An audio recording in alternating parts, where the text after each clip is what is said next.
How's it going, everybody? My name is the Moonman. I got my homie Daocaster here, and you're watching the Tufa Attack Tournament Finals. This is a great Star Atlas event. We thank them for putting us in this position. And Tony, tell us how you're doing today, man. Dude, I'm so excited to be here. It's the unofficial Star Atlas Tufa Attack Tournament. It is the #1, or it's the first, like, oh, hello Star Atlas Peru. We're live, we're here. I'm seeing you guys in the chat. Shaddix, what's up? Guys, this is all community run. None of this except for permission and a lot of help from the Star Atlas team in terms of putting this on and getting everyone together. The game, you and me, the players, all of it is community driven. I've never seen this in another crypto community, another NFT community. So I don't know what to say. I'm honored to be here, and we're gonna have a fun time today. Yeah, I'm really excited to be here. This is crazy. I still to this day say that Star Atlas has literally got the strongest community in the blockchain gaming space, and just probably in the NFT, crypto, whatever kind of space you want to call it. Not only you guys that, though, literally not only make the this best community, the most talented community. Like, I mean, come on, this is lying. crazy. This game. So no, sorry, I cut you off. But yeah, this is you're insane. good. Yeah, no, this is insane. Shout out to everybody in chat. I see you guys in there. Shaddix, all you guys, man. Let's go. So today, today's ahead. all about the top 25 people. So hundreds of people were competing, and today we have narrowed it down to the top 25 contestants. And so over the next hour, all of them are going to start playing and racking up the highest score they possibly can in the next hour. Yeah, that's right. And, there's only going to be 2 participants that make it to the top 2, and that's going to be in the second hour. So, shout out to everybody participating, and do your best, man. This is, this is where it all goes down, and try to get to that #1 spot on the leaderboards. But I'm pushing for everybody to do their best, and it's just going to be a really fun event. I also want to say here to everyone in the chat, this is a Star Atlas stream. This is not an official Star Atlas stream, but in Twitch, we are playing Star Atlas. This is the game we're playing. So when people go on to Twitch, they're going to see the game Star Atlas being played technically. So let's keep it really friendly and inviting in the chat. We have 69 people here in the chat right now, which means that this isn't going to be under any covers, right? People are going to see this. So if there's anybody coming in wondering what this is, let's be nice and welcoming in the chat. Of course, I don't need to say that. You guys are already amazing, but just something to remember. Today, we, as a community, we reflect Star Atlas as a whole. So this is, man, it's so exciting. Okay.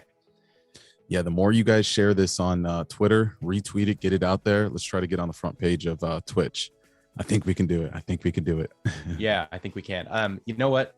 So somebody just asked, Shaddix just asked what the high score of the last round was. I don't have that off the top of my head, but I'm going to get it for you right now. Got it right here. The high score, so far, #1 is SAI Bento 5696. And he's got a high score for first place of 203,734 points, which is absolutely insane. I tried this game. I believe Daocaster, I believe you tried this game, Tony. Mm-hmm. And I think I walked away with, like, the number again, 203,734 points. I walked away with like 400 points on my first try. So if that lets you know how difficult this game is, yeah, that should say it all. This is crazy. I'm really disappointed that Neopets did not train me well enough for this, but that's why I'm not competing. That's why I'm not competing. All right, so we're going to start here. Low key, like, the first NFT project. But anyways, yeah, go on. Sorry. It should be. Somebody bring that back. All right, so we're going to start here pretty soon. We're just waiting for a go ahead. I'll make sure all 25 contestants are ready to go.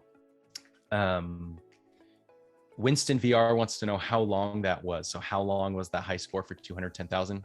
We'll definitely find that out for you. I'm not sure. Yeah, I don't know, but we'll find out. And so, okay, so they have started. We're gonna go ahead and start looking at some streams here. So, okay, let's see. All right, they are off. So, Moonman, of course, if you see one that you want to focus on, let's do it. Yeah. So basically, the game right here, guys, that you're seeing, if you haven't had a chance to try this, is it almost feels like a Space Invader game. You're in your Tufa. or actually if it's in an Okrika Mika, and you basically hold down that left click and you just shoot away. You aim your cursor and you try to dodge all those little things coming in. And, the more that you shoot, the more that you destroy, those points go up. And you've got a health bar in the top left. I'm watching Coco Jojo right now, which we're gonna shift to here pretty soon. And notice how this player, really talented player, he is going around trying to shoot all the ships with his green lasers, which we'll walk you through his green lasers, but he is dodging almost every single bullet that is coming his way. So you've got your health in the upper left-hand corner, and you've got your mega shot loading up in the bottom right-hand corner. But his health is fine. Like, he's lost a little bit of health, but he's still going strong. He's maybe lost 3% of health. This guy is really good at what he does. Yeah. And he's got a score of 1200. And then there's that big boy shot. He just destroyed that big one. Crazy. Yeah, folks, if you haven't had a chance to try this, please download this game right after this stream, or maybe even give it a try when you're watching the stream, and you will understand how skilled these gamers are trying to compete for this #1 spot. So, Moonman, do you want to talk a little bit about like how this game was created and the community that was behind it and things like that? Feel free to let the people know. So this game was created, and probably gonna have to refer to like the entire group of people. I'm not gonna do it justice, but RatOdoom created this game, and we all there was, I think, a town hall about maybe a month ago now, where all these teams, all of these different guilds and individuals shared their games. So we had games like the Opal Jet Racer, or the Opal Jet Racer. It was almost like a Flappy Bird type, but a little more simple than that. We had this one. We had the club had that. Oh, I gotta take mine down. The club had theirs, where it's like an Unreal Engine 4 full-blown walkthrough. And so that's what I was talking about. Crazy. This community is so freaking talented. So I also want to point out here too, the high score, guys, that we were talking about, 210,000. Right now, the person we're watching just hit 2,000 points. So it's a long game. This is a long game. 100 times the length of this game. Yes, and you really have to be precise, because when you're playing this, there's so many bullets coming in, and there's so much coming in. So the fact that he's losing just a tad bit of health, it's absolutely absurd. I mean, this is I don't know how this is possible, how these guys are doing it. These guys are very skilled, and they're deserving of whatever they win today. And as you see there, he just destroyed a big old Tufa. Yeah, he just got that big Tufa. So basically what's coming at us here is all these different sizes of Tufas, right? So there's big ones, there's small ones. Obviously the big ones, they take more to kill and they hurt you more. Dang, he is absolutely killing it. And those laser beams are something to watch out, because they'll block half of your screen, and you're now pushed into a zone of possibly more bullets. Right there, he just stayed on the side of it. This is tactics, man. Tactics. I would like to see how these guys perform in full game. Once we put them in, if they're this good here, what are they gonna do in a real ship when that time comes? So yes, but I do have to say, now that none of this is confirmed, I'm about to talk a little theory crafty here, a little assumption. So none of this is confirmed, but let's do it. Yesterday, Michael Wagner was talking about, in the town hall, Michael Wagner was talking about some of the things that are coming this year. And he kind of teased what I perceived to be an open space kind of area where we can learn how to fly, basically, right? You can take your ship, you can go fly in space in Unreal Engine 5 in this kind of, maybe this sector that we're going to be able to fly in. He did not say those words, but that's kind of what I assumed from that. Did you kind of get that as well, Moonman? Yeah, that's what he alluded to. Yeah, I agree. I think that what you're doing right now is absolutely, it's perfect for this game. Like, if you want to be a bounty hunter in this game, you should be learning how to fly in Star Citizen or EVE Online or any of these games, Elite Dangerous, any of these games. Star Citizen's probably going to be, my guess is that that's going to be the most useful. But we're gonna have a chance to get in before the major launch, the full launch of the game, and learn how to pilot all these ships. It's gonna be so cool. So these guys, yeah, if they're this good, they're gonna be hella good in the game. I agree. Everybody in chat, let's see some essays in chat. If you are excited for this event. And I hope everybody's doing well, looking good and feeling good. Yeah, so what Jack I Soba. How do you say that? How do you think you say that? Jack I Soba? Yeah, Jackie Soba. Jackie Soba. Okay. Killing it. He or she is almost got to 5,000 with the health bar still filled up. This is insane. All right, folks, we have 200,000 points to go up to, you know, if they can beat the top score that's already been put out there. So we've got a long time to go. This is going to be crazy. We've got Jan here is up almost at 6,000 points now. Loading a couple streams here on my computer so I can see them all at once. But people are getting up there, but everyone's in this like 4,000 to 6,000 range. I agree. Okay. Yeah, we got a couple at 100, which is totally okay. You're doing well. Keep it up. But yeah, it seems to be that the pack is leading, you know, with about 4,000 to 6,000 points. You know, we're getting close to that 10,000 range. And the other thing is this game, it requires a lot of mental toughness, because it's one thing to do this for 4 minutes, 5 minutes, have some fun, you get a score of 300. But when you have to do this over the course of an hour, you really are fighting endurance of staying focused, because at any time that you start to hit these higher points, you're really going to get beat up, and those bullets are going to come in and take away that health. And if for a second you're not concentrating and focusing, it's just gonna result to a bad score, and you possibly losing. Okay, so now we're looking at Club Kel, and he's killing it. He's keeping his health bar full. He is moving around. He's dodging all these bullets. Right now he's got a shield on, and now it's gone, and he just destroyed that Tufa so hard. Yes. And the bullets at the bottom that we see, these are power shots, correct? That's right. Yeah, these are power shots he has available, and he has to wait until that bar fills up on the right, and every time he uses a power shot, it goes down just a little bit. Yeah, correct. Awesome. Dang. Okay, so right now he's just over 7,000. We have someone, let me get the name right, Leoncio. Leoncio has now over 8,000 points, and he is keeping his health bar full. He's used several mega shots, but not too many more than Club Kel here. So we're going to switch over in just a second. Wow, these guys are playing so well. So the idea here, right, is to keep your health as high as possible for as long as you can, and the game is only going to get harder. Ooh, Kel has been nope. His health is right back up. Kel's health is bouncing quite a bit, but he keeps on having the ability to bring it back up, and he's doing all right now. He's back to full health.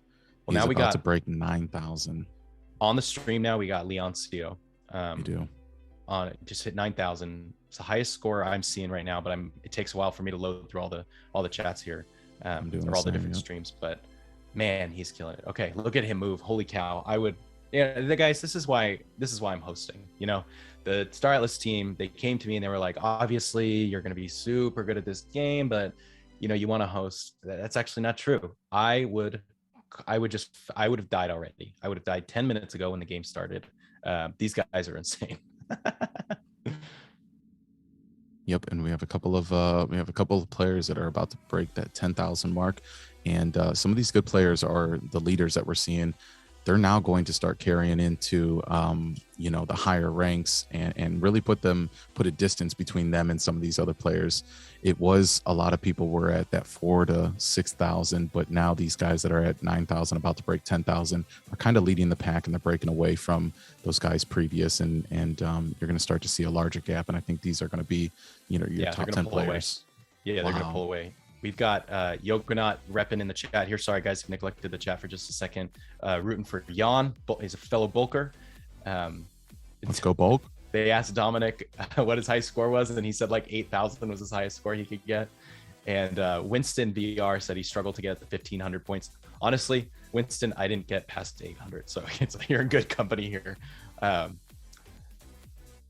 Yeah, we got a couple people that have now broke 11,000. And look at how Leon's many of these large Tufas are destroying him, but really not destroying him though.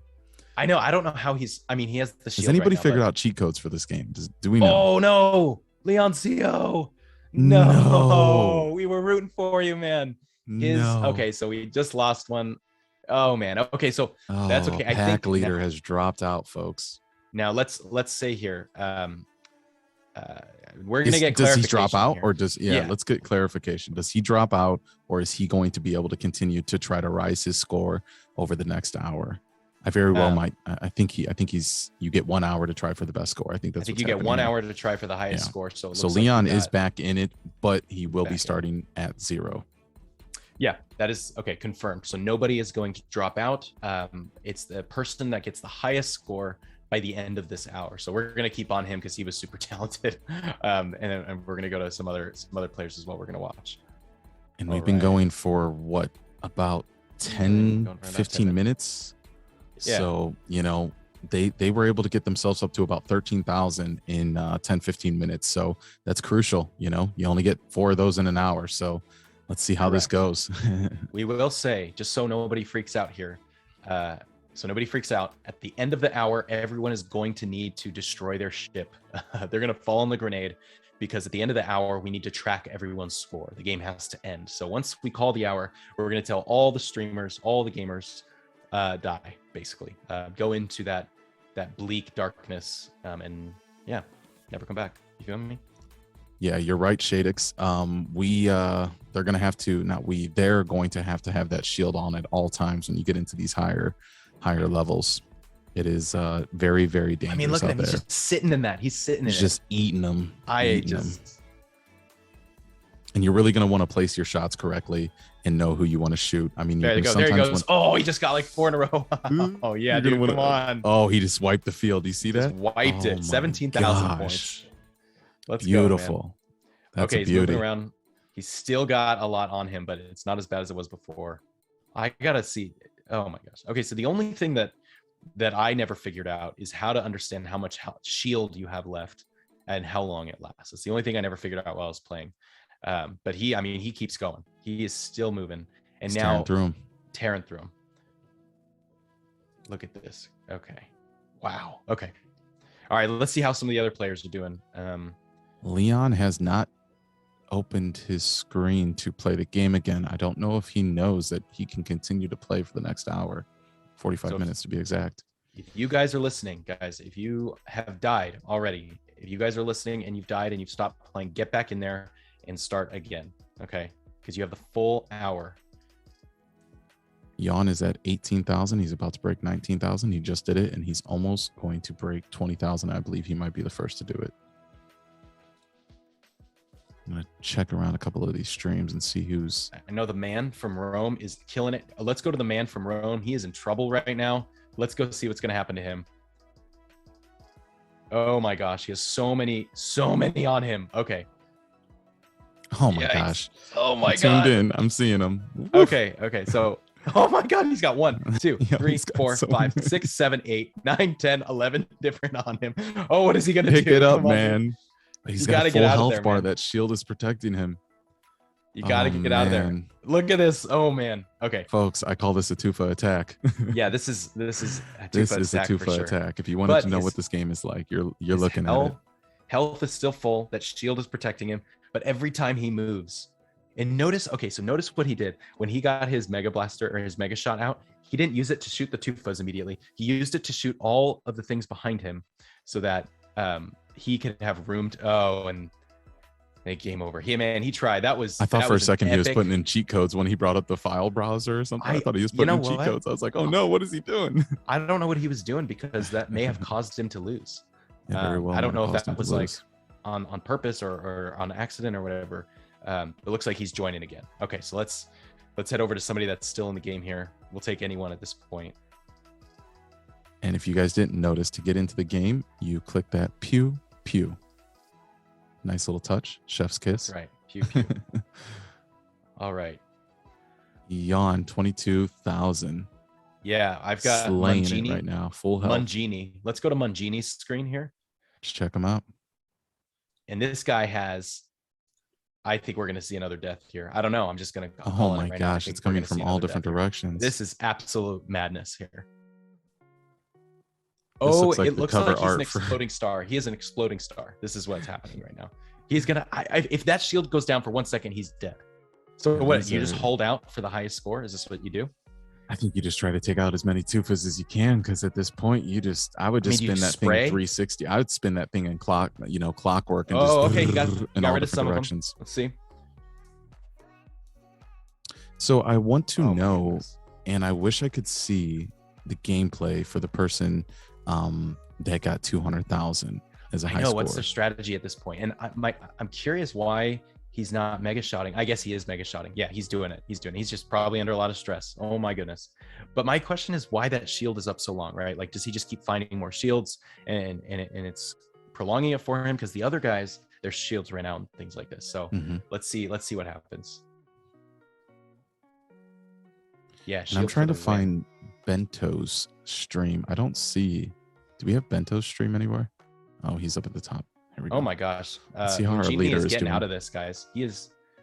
Well, our leader Bento is at 27,000 score. It's been about 25 minutes, halfway through. Yeah, let's switch to Bento. Well, we'll keep. You know what? I'm gonna keep my eyes on Moongenie, because that was absolute madness. But now we've got Bento, who's managing the Tufas a little better. He's at a higher score here, and he's only got 3 on him right now. So, wow. Yeah, and he keeps using those mega shots. Yeah, he does not have any. He probably just used it all to defeat all these guys.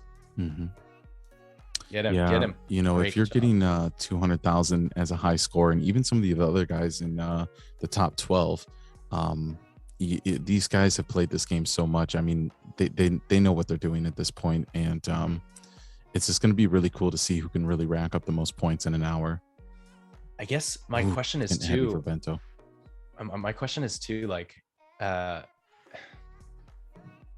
you know, the top score was 210, but what was the next top score? Like, are there people getting in 150 to 200,000? Like, we're sitting here at 30,000.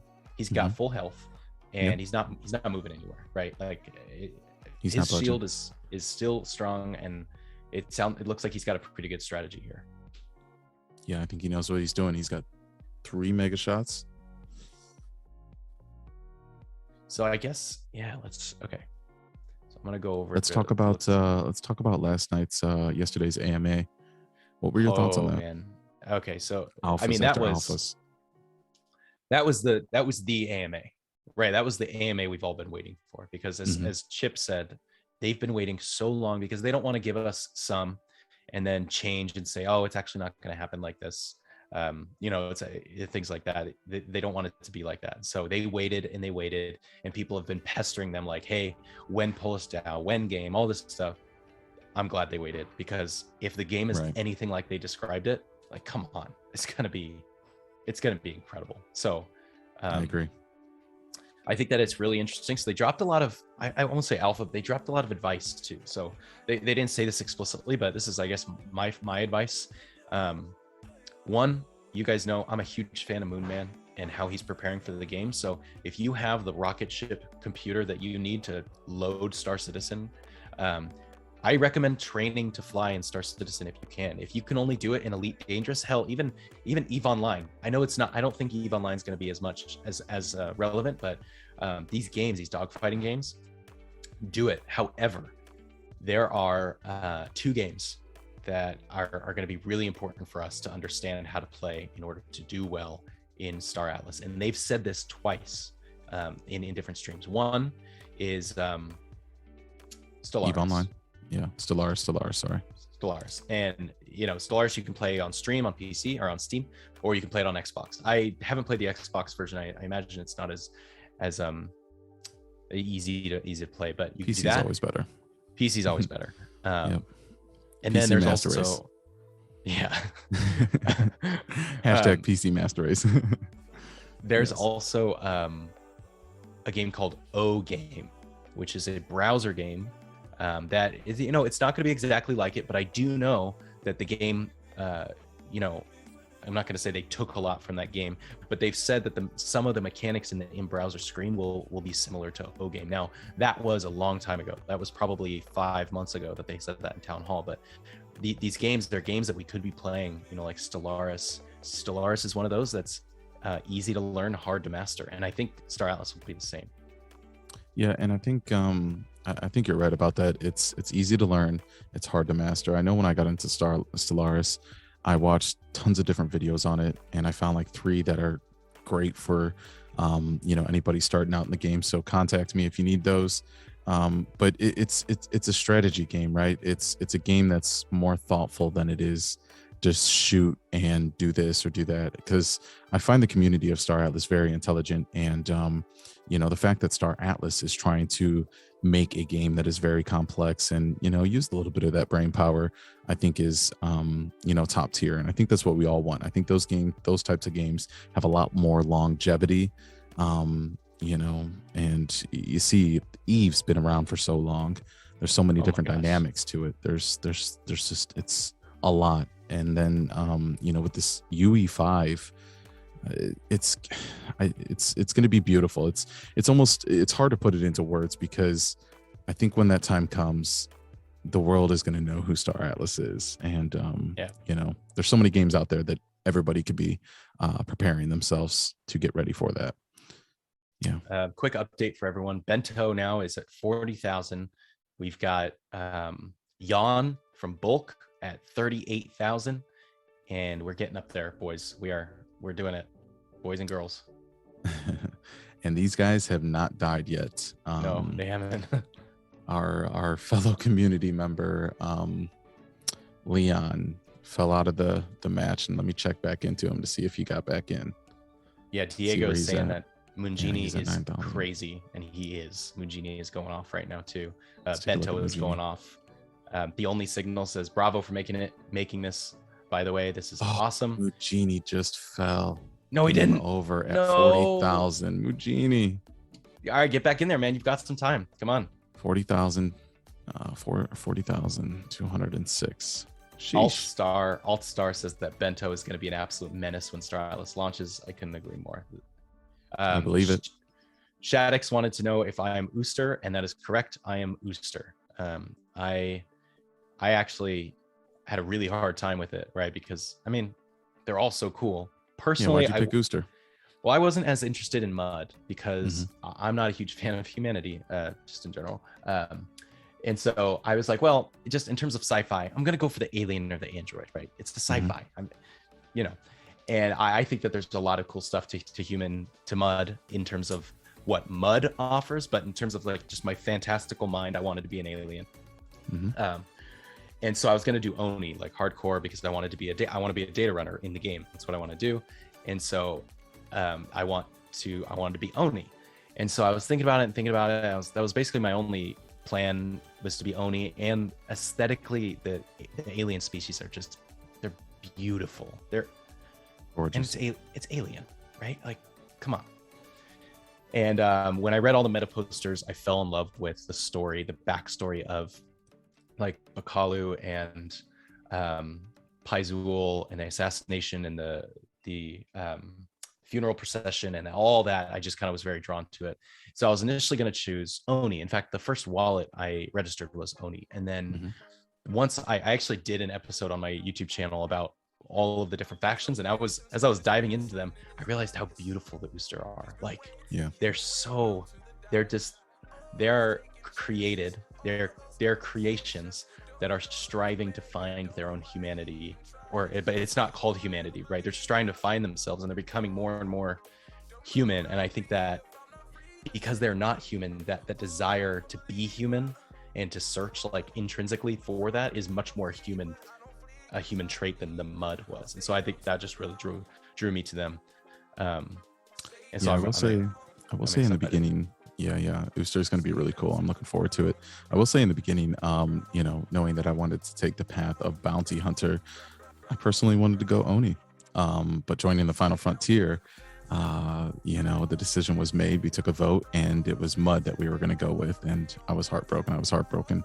But if any of you guys follow Star Atlas on Instagram, that's Star Atlas Game, they released a picture of some Muds, and one of the characters is Manus Ultimus, and he is very, very cool looking. So yeah, he's got a robot hand. So I think I'm a little bit happy to see something like that, and I think the Mud could come out with some really cool robotic attachments and things like that. But yeah, I was a little bit disappointed that we had to go with Mud, but I understand we're a little bit more strategically military type format. So but yeah, when you're in a DAC, obviously it's DAC above all, right? I mean, agreed. Okay, so let's get back to the game. Bento is still absolutely killing it. He just hit 50k. I'm gonna hop over to some of the other streams here, see what we've got moving. Jan is not playing anymore. I'm surprised about that. Jan fell off. All right, so I also want to invite in here. I want to invite a special guest onto this stream. Now, you won't see them, but you will hear them, kind of as an ever-present or omniscient voice in our head. Maybe if we had a chipmunk yell his name, maybe he would come. Do you think? Yeah. Santi! Santi! Santi, you here? Santi! Hello, guys. Hello. How are you doing? How are you? Chilling. We're feeling good. Great. We're loving this, man. These gamers are crazy, man. They're going off. This is insane. Let me tell you. It requires right now at the levels we're seeing from Bento. Everybody in chat, Santi. Oops, I lost the connection for a second. You're good. We can hear you. Yeah, I was saying that at the levels that we are seeing right now, it's crazy the coordination needed from the guys. Mm-hmm.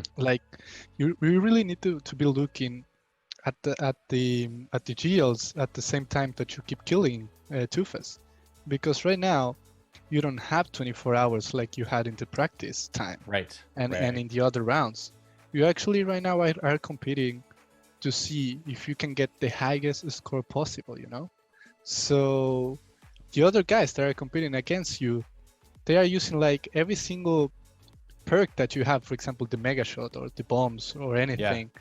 You need to use them really wisely and as much as you can, because right now points matter. In the past, you could just pause the game and continue playing after that, and keep going through shields. Right now you can't, because you just have 1 hour. So they're going crazy. Yes, you're right. Time is of the essence here, folks. Yeah. I would say we have about 20 minutes left. Yeah. Santi, do you have the official time by chance? Yeah, I think we have, let me check 1 second, but I saw it. We have 25 minutes left. 25 minutes. Okay. So right now we're looking at Club Kel.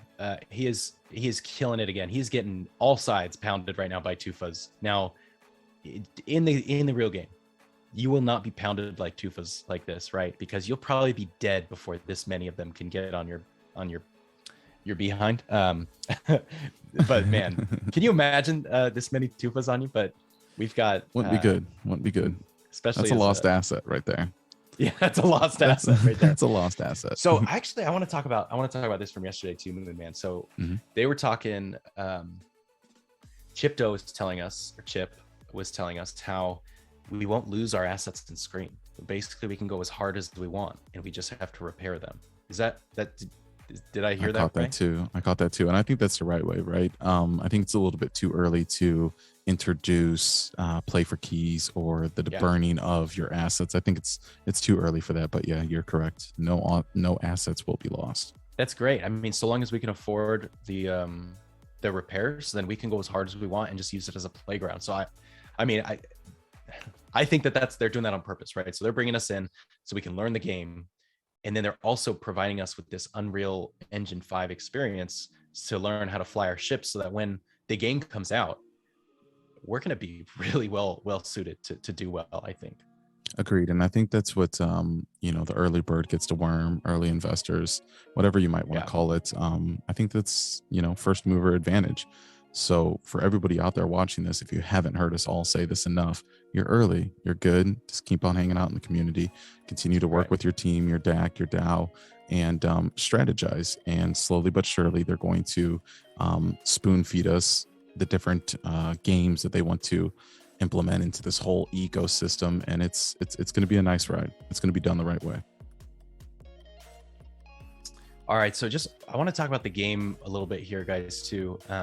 So for us, you know, most of the people that are playing, they won't die in this hour, right? I mean, we're seeing right now Club Kel, I think we're at like 60,000 right now. 60,000. 61,000 points. But the key is it's not just about running away from these ships. It's not just about lasting the longest. The more of those large ships that you kill and the faster you do it, the more points you actually get. So, you know, you're killing a lot of small ships, great. You're killing a lot of big ships, even better, but it does nothing for you to just run and stay alive because these other players, they're going to keep shooting these big guys. So there is more strategy than just staying alive. There really is. Yeah, you have to be strategic. And boom, as you see, Kel just wiped out that whole little bottom U section of these bigger Tufas. And he knows something that we don't know. He's been, and there he goes. He just wipes them all out again. Wipes them all out there's again. a reason why he's about to hit that 65,000 mark. His health is depleting fast. What's going to happen there? Let's take a look. Is this going to be the end of Kel? I'm rooting for him that it's not. Oh man, we're at half health. Come on. Here. All right, he's got his shield back and he got his health back. Look at that. He's good. He's good to go. He's got that big green laser beam. I believe that's one of the large shots. Yeah, he's got the mega shots that he's using, and he has to wait for that to speed to on the lower right hand corner here. It's like his juice, right? It's like his gas, right, for his mega shot. And the more he uses it, the more that goes down. But it takes time for it to come back. He just wiped them all clean again. Wow. Full health. Wow, full health, and then he can move around the map. And you could see the mega shots spinning in the middle of the screen. So you can see like these orange dots, these orange, like they kind of look like hot dogs. They're spinning in the middle of the screen and you can run into them and you get more mega shots, right? Yes. Yeah, so Kel is catching Bento right here. Jan, hey, Jan, you're back. Okay, Jan, you're in the chat. You can keep going if you want to. We were telling you. Jan. Keep playing, Keep playing, because if these guys die and you started playing now, then you could totally catch up. So remember, if you guys are in the chat and were one of the 25 contestants that we had, then you can get back in there. But if you don't, since we only have 20-ish minutes left, then we totally understand. Enjoy the show. Pick up those hot dogs and try to survive, guys. Come on. Yeah. Okay. Guys, I can't believe how intense this is for real. I know. I never seen this game so intense because I never made it this far. This is more intense than Counter-Strike, let me tell you. Yeah, man, like for real. This is some pro gaming, for real. Like these guys are going to be also talented in Star Atlas if they can play like this, you know? Yeah, imagine if... I see the winners being targeted by guilds, like trying to get recruited by guilds. Do you? Oh, you see that? I see that happening. I see that happening. Because these guys are talented for real. Like look at Kel right now. It's quite crazy. Yeah, this is the Star Atlas Combine right now. Pick your best player. This is the draft pick. Yeah. So it looks like we also had another death here, guys. Ken back just died at 64,000 points. Really good effort. He's back in there at 200 points. So he's back in it. He's doing his thing. Jan, you're helping us out a lot in the stream. Right now, we still got one of our leaders here, Bento, at 71,000. Just Kel is at a great number, madman. 69,000. Great number. What a great number. Just doing a great job. Just doing a great job. Santi, hey, you still there, Santi? Yes, sir. How much have you played this game, Santi? Man, I played quite. I won't say I played a lot, but I played and I tried to go and put some scores, but I was just too bad, man. Not gonna lie. Like, I think my high score was like 4K or something like that. So I just can't believe. Good. 4K. That's not bad. Better than I did. It's not bad. Yeah, but look at these guys. You know, look at Kel, man. What? Like it's crazy. You know, It's I have a crazy. feeling, guys, and you know, these gamers that are here right now, the winners, or everyone in the top 25, you know, there's more to life. Obviously, maybe they have, you know, professional jobs. They have these whatever they're gonna do. But I see a streaming future for a lot of these guys here. But I do want to say that one of our kind of most noteworthy streamers in the community that's really active in the community is BDL Rampage. He's in the chat. He just came in, so just wanted to give a shout out to BDL Rampage. You know, if you guys are looking for a good streamer in the Star Atlas community, love hopping onto his streams. Of course, him and Moonman always put on a good show. Big shout out to Rampage. And if you guys don't know, you know, during this time of us, you know, looking to do other things in this community, in this market that we're in right now, Rampage puts on great events, guild versus guilds. So if anybody out there plays, you know, FPS shooters, things like that, please contact Rampage. He puts on a great event, you know, a couple times a month. Dude, something to look into. Bento is, if we want to switch to Bento soon here, he's just getting railed. he's got like 12 on his screen again here. Oh my goodness. Okay. You know, I really feel like this game is going to be something that people play, you know, on their way from, you know, from planet to planet. It's mini games like this that are created by the community that are going to be played when you're taking these long trips. Because if anybody's ever played, you know, Star Citizen or Eve, you know, you've got some time between when you're traveling across the galaxy and the universe. So yeah, these mini games, I think we're going to see a lot more of them. And clearly they've got a, you know, a great showing, you know, 60 people here watching and stream. And I think these games are going to be played, you know, in between these space travels. That's right. And I also like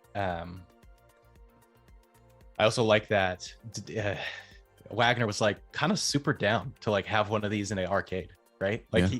he was like, yeah, I mean, let's make it happen. I mean, let's think about it, right? Like he wasn't opposed at all. I love that about this team.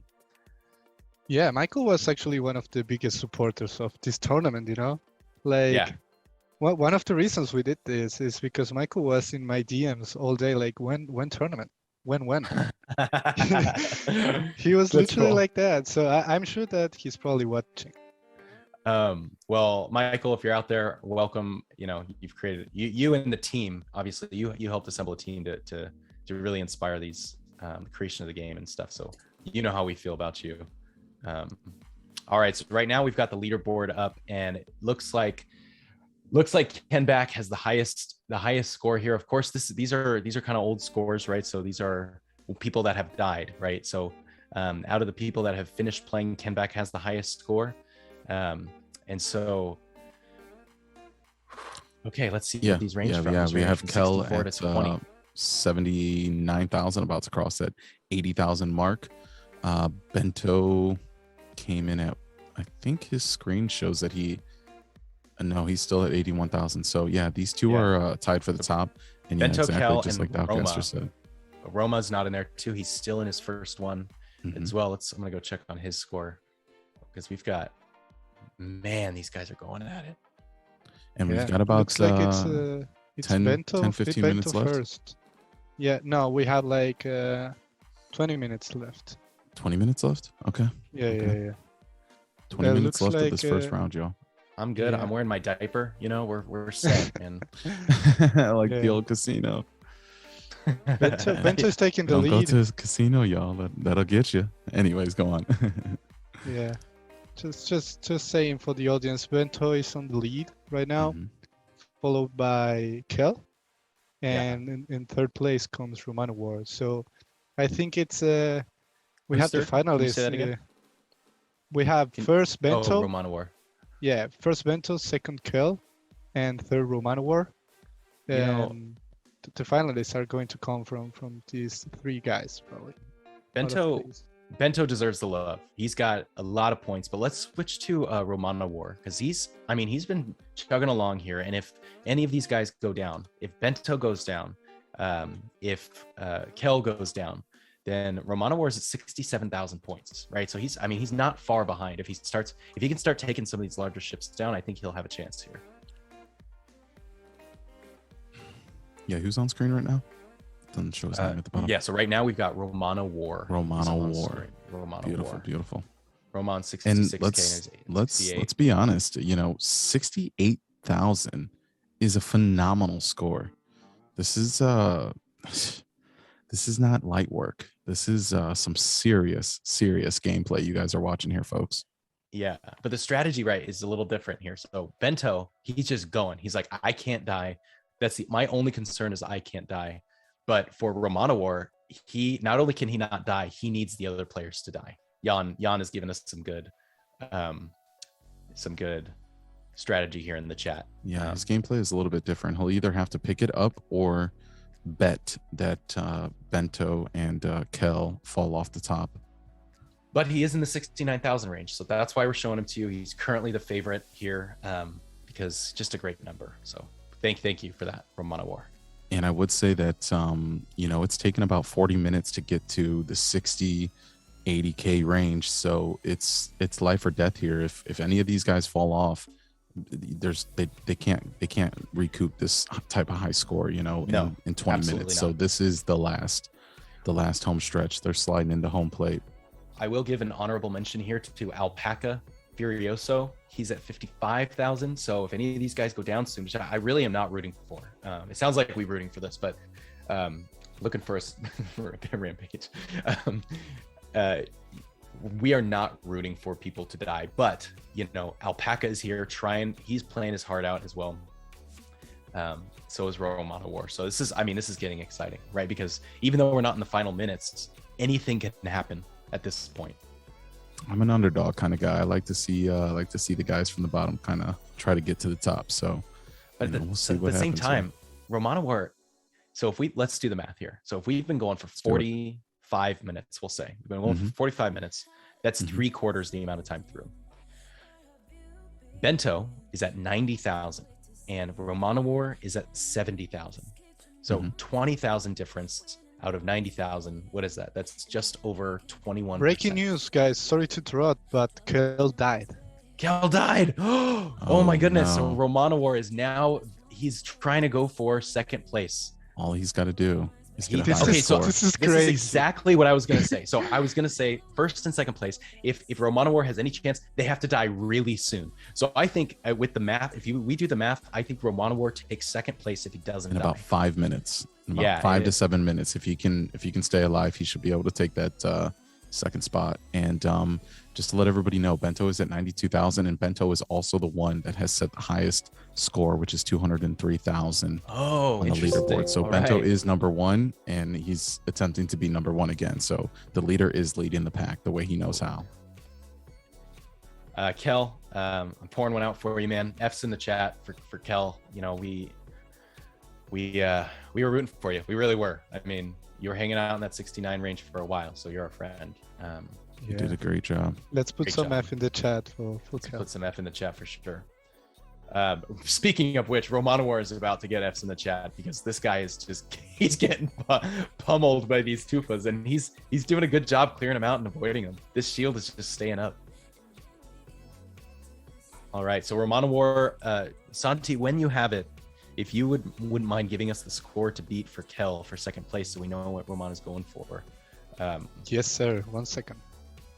And alt Kel, 87,000. 87,000. Okay, so here we go. We got Sheesh. just under 20 minutes or 15 minutes, probably just under 15 minutes left, and he's got 14,000. So I think it's going to be close. I think you can do it. I think you can do it.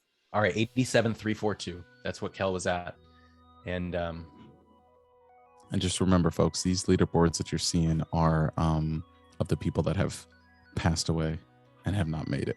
yes, correct. So these are the current recorded scores. Remember that the person who, at the very end, we're going to have them die intentionally in the game so they can be added to the leaderboard because we have to record it.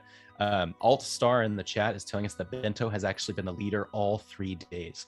So I think there's a strategy that Bento has that is really, he's able to rack up the points. He's doing that thing like, he is going after the big ships. Full health. He's got 4 mega shots. He's really putting it on the So the other for players. those of us that live in the United States, which I know is not everyone, there's a lovely place, happiest place on earth called Disneyland. And there's a game at Disneyland that you can play called Astro Blasters, right? And so it's a Woody it's a Toy Story themed game. It's a Buzz Lightyear themed game where you've got this gun, this like laser gun, and you have to shoot all these different targets. Now, there are teams of people who go into this place and have studied all of the different sensors that you could possibly go. So they've gone in and they've gone in with literal clipboards and iPads to study all the different sensors, all the hidden ones that you can't find. They know where all of them are, and they have coordinated attacks on where they're shooting and which people in the cart are shooting. And I imagine Bento as one of those guys. So he studied this game. He knows what ships he's going to kill. He knows who to focus on when things get tight. And man, he's almost at 100,000 now. Yeah, Bento is just about to cross it. He is really showing how this game is played. He's got no mega shots, though. No mega shots. Yeah, he's got to pick up some hot dogs right now. There he goes. He's got 4. Oh, there he goes. All right. Pick up those hot dogs, baby. So I'm curious. Boom, he's crossed 100,000. Yeah, he crossed 100,000. Bento. Something that I actually don't know, and maybe we can get, if you guys are in the chat, I'm terrible at Astro Blasters. King's Raven, yeah, I am really bad at it as well, but I'm going to go play. Everyone in chat, let us know where you're from. Yeah, let us know where you Rampage, guys are from. USA. Reminds me of Homer Simpson back in the day, if you guys ever played that old Simpsons game. Oh my, wait, say that one more time. I said the way Rampage said USA. It reminds me of Homer Simpson back in the day. If you ever played that, for PlayStation 2, it was an old game. All right, so we're now just about crossing the 10,000 point mark. So Romano War has 10,000 points needed. And Santi, if you've got a time update for us, this is getting close, guys. This is getting really close. Yeah, we should be at about 10 minutes left.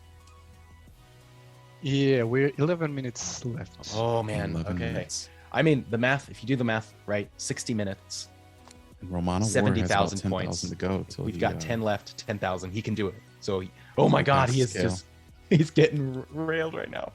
Okay. We're gonna keep it on Romano War. That's the story here, guys. We are keeping it here. I'm gonna go check to see how some of our others are doing. I'm gonna go see how Bento's doing. Bento's We got Bento at 103. 103,000, and he is not getting pummeled right now too much. I think Romano War, if he can get out of this, I think it's going to be quite phenomenal here. He's got 1, 2, 3, 4, 5, 6, 7, 8, 9, 10, 11 Tufas on him. My goodness. Yeah, Romano War and he's became doing it, Rocky dude. Balboa. He's doing it. Look at this. He's got none behind him. He's just got to go full blown right here on the mega shot in front of him. He's got no But mega he's shots, out. though. He's about out of to mega wipe him shots. up. He's got no mega shot energy in the lower right hand corner either. It's getting very but- tough for him. He is doing it. I mean, his shots are He is landing. 78,000. Yeah, he's doing a really good job. Like I said, he turned into the Rocky Balboa of Tufa Attack.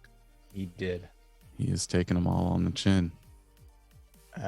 He needs to pick up those hot dogs. Do we have an official name on those things? The hot dogs, yeah. I mean, do they're we have an mega official shots, name, right? Santi? Do we have an Wow, official I name just on those bad realized boys? I was talking to King's Raven. It's not King's Raven, guys. It's Kriggs there. I can't read. That's all. I can't read. All right. Wow. Okay, so we've got about 7,000. We've got 7,000 points left, or about 8,000 points left for Romano War. Bento's still killing it. He's at 106,000. I really, at this point, I think it's just about impossible for anybody to catch him. I'm going to go ahead and say that. That's just a guess. So if Bento dies, I think that... Romano War would have to climb 30,000, 27 to be exact, in the next 8 minutes, and that would be a really, really, really tough feat. But Romano War is fighting for his life, guys. This is it. 6,000 more, and he'll pass up Kel. Still got full health. Full health. Okay, cool. Yeah, the dynamics of this game are wild. And just so everybody knows, for anybody tuning in that's new, the top 2 winners will go on to the finals, and they will compete for an hour. And so we'll probably get to see Bento run this one more time. And I'm thinking Bento at this point thinks to himself, I don't know if he knows he's in the lead, but he'll be thinking to himself, well, if I'm competing against myself, the best thing to do is to try to up the score I just got on the last one. Right. So we'll see how this goes. Yeah, and I mean, if this is the case, right? Like Bento's coming in as the clear favorite in the championship because not only is he staying alive this entire time, but his score is quite higher. So there's something he knows about this game that the other players haven't figured out yet. Cheat codes, man. He's got his Game Shark plugged in. Cheat codes. All right, 81,000 for Romano War. What team really is well. what deck is Bento a part of? SAI? Who is that? Santi? Do you know who SAI is?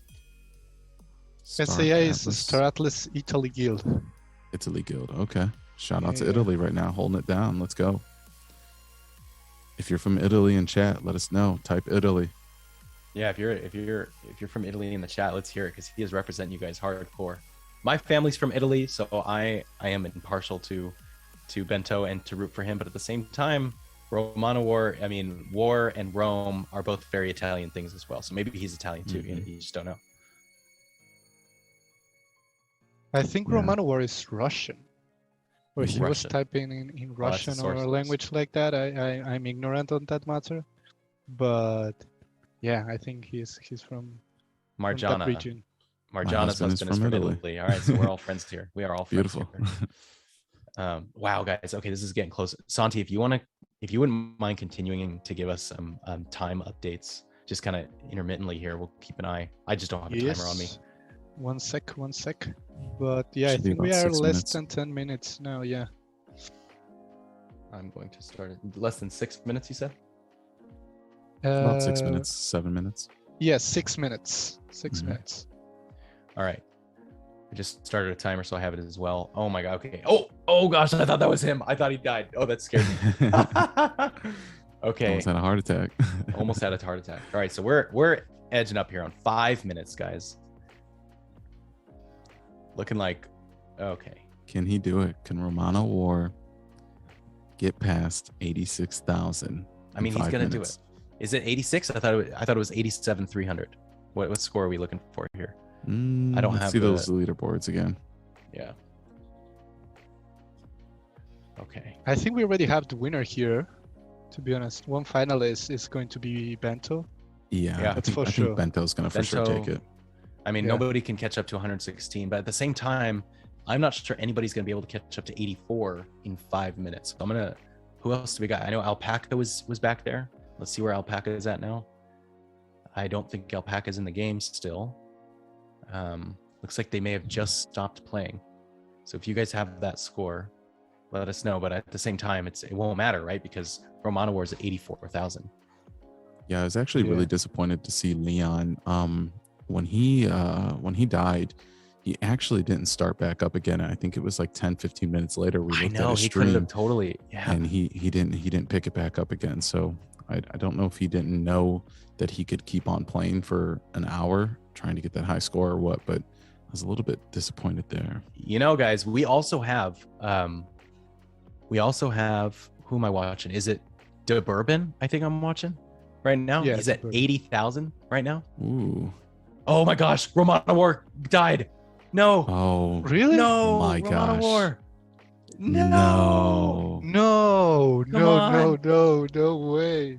The score was And that, 84,000, folks, guys. is what Kale was rooting for on the back Oh end. god. So Kale still got someone Oh chasing my him. Okay. gosh. Kale still has 3 minutes to hold on to his title. You And said De the Bourbon is let's still going to be chasing him. Yeah, let's move over to De Bourbon if we can. 80,000. He's got to pass what 7,000 in the next like 3 minutes. He needs 87,000 3 minutes. That's correct. I don't know if F it's in done. the, really F gotta in put the some chat work for in. Romano War. F in the chat for Romano War. He was so Absolutely. close. So close. So Jan, I don't know if I think Kel made it, but it's not a guarantee yet. If De Romano Bourbon War is going to can- be thinking about that tonight before he goes to I sleep. know, man. He I might know. lose a couple of hours of sleep on that one. But hey, Santi, do we want to talk about the prizes for this? Yes, sir. Prices think- are good. I think you have those a little more top of mind than I do. Would you mind letting us know what's going on? Yeah, of course. So first prize is an Ogre Comic and 2 Tufa Feists. Yeah. Ogre Comic and 2 Tufa Feists, That's which is insane. insane. Yeah. Second prize gets an Ogre Comic and an Opal Jet. And Okay. then this is the players are right now like they are defining who is in the top 20 in the top 25 basically. Yeah. So you define where you land in the top 25. So like first place and second place are defined like in the next round, which is the grand finale. Right. But right now it's not the same if you land like on third place or top 25, like on 25. It's not the same, guys. So But they all get, most of them get a prize of some sort. Oh, I lost the connection for 1 second. But yeah, from third to fifth place, you get an Opel Jet. From 6th to 9th, you get a Pierce. From 6th to 10th, you get a Pierce X5. And then from 11th to 25th, you get a Fimble Obi. So that Opel the Jet leaderboard, is a. the leaderboard matters. The leaderboard matters. And that Opel Jet, that's a sexy vehicle right there. So that's I'd be very happy with getting that. Yeah. It's not Right, a bad guys. prize. I'm going to check all of these streams here. I don't want to miss anyone. I want to make sure that we haven't, glossed over anyone. So I'm double checking Derbarbin or Derbarbin. He's currently in the lead of the people that are left, besides Bento, of course. I don't see anyone else close to that score, but I'm just checking them all. Man, Moongenie was fun to watch, huh? That was He something was. else. Mugini was very fun to watch. And actually, Mugini was, he placed 11th in the 100, leaderboards with 44,000. So that was a really, really fun one to. All right, to guys. watch. I don't think Derbarbin can make it. What time do we got, Santi? I mean, we only have like We 20 have like seconds a now. minute. 20. You started a timer, right, Tony? I think on your I phone. did, but Dominic 20 has seconds. the final. Dominic has the final timer, so let's check in with him. We've got 30 seconds left, everyone. 30 seconds for him to get wow. about 4,000. Can you do it, folks? Can you do it? I'm rooting for him. Everybody likes to see an upset. Those are always fun. Come on, Durbin. Okay, so now Good bar. I think now it's probably time to tell everyone to go ahead and die on purpose. Just about pretty soon here, right? Yeah. In 10 seconds. So we're gonna need everyone that's playing in 10, 9, 8, 7, 6, 5, 4, 3, 2, 1. Okay, so if everyone can go ahead and end their game, if you're listening, we're gonna get these high scores all tallied up. And just for those of you watching on stream here, we're gonna take probably about 15 minutes. We're gonna take a break. We're gonna let our winners take a break. We're gonna let those Fs in the chat soak in, and we are going to show a really cool interview with Michael Wagner here in the meantime. But stick around. We're gonna announce the winners. We're gonna make sure everything is updated here on the leaderboard, and we just want to congratulate Bento and Kel. Great job, you guys. Man, you killed it. That was really fun to watch. Yes, sir. Bento and Kel to the final. Bento going and to be Kel to the great. finals. Yeah, congratulations everybody that played. Stick around for that finals, that last hour. Thank you guys. All right. So, I think you know what I'm gonna do. I'm just gonna play the game during the next hour, and then we'll see how bad I am. I'll just have it on a side screen and no, I'm just kidding. Dang. I don't think All we've right, taken well, a that was- break yet. Have we? That was awesome. No, we're still on. Yeah. For everyone watching, like I said, we will be back here in about 15 minutes. We will be back soon. Looks like it went up on screen. Can they hear us? Let me unmute myself from Discord.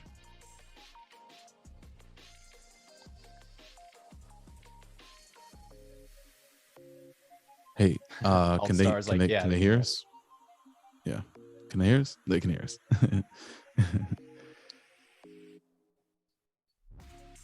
Huh? Okay, so we're muted.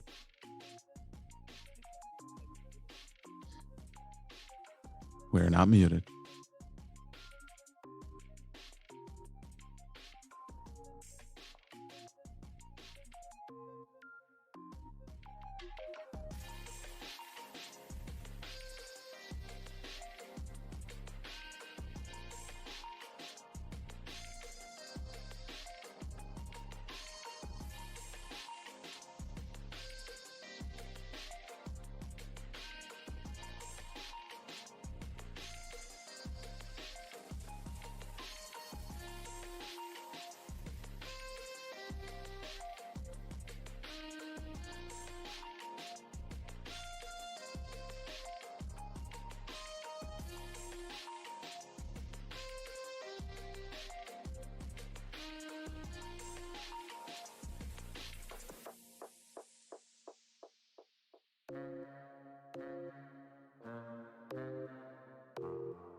According to some people, the Star Atlas is tipped to be the next big space game.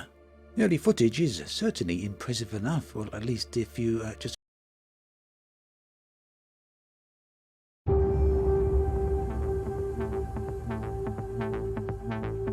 Hi everyone, and thanks so much for joining us at GDC 2022.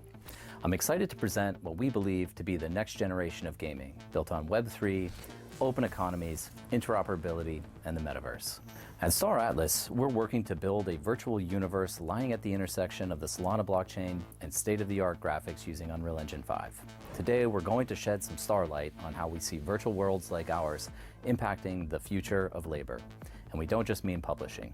At its core today, Star Atlas is a grand strategy space exploration MMO. Players will participate in space exploration, territorial conquest, and political strategy within a virtually limitless universe.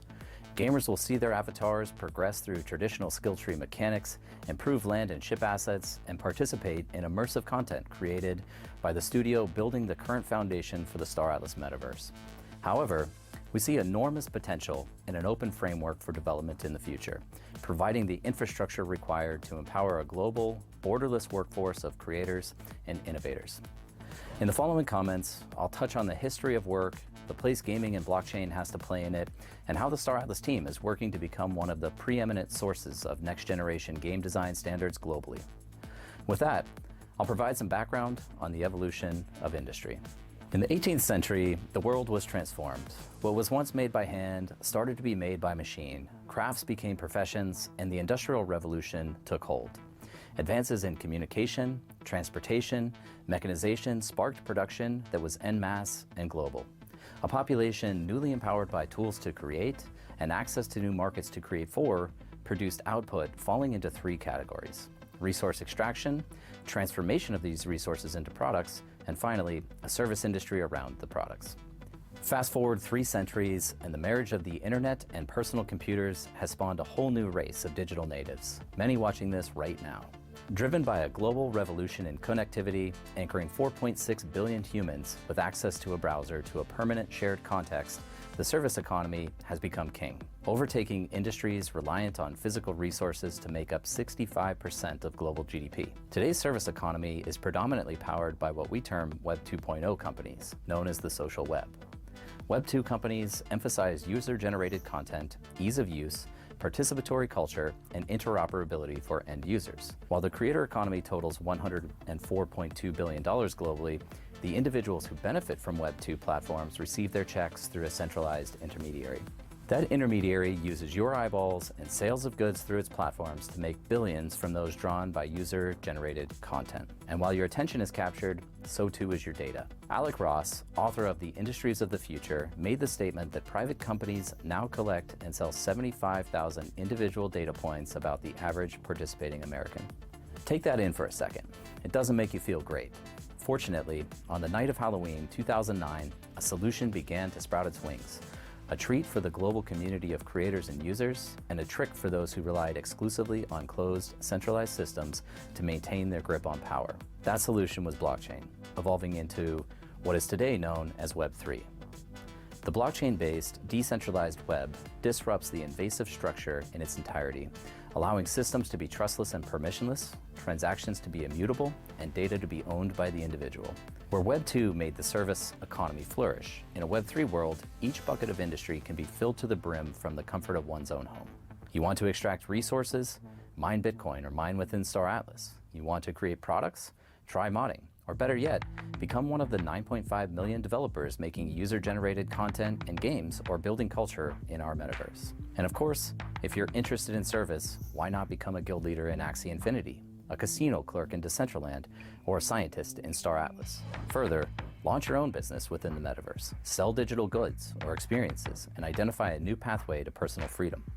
And while you can work from anywhere in Web3, providing you possess an internet connection, be that a remote farm in Greenland or a ranch in Omaha, the place you really want to be is one of the sprawling virtual realms contained within the metaverse, building its future at the fusion between immersion and utility only Web3 can provide.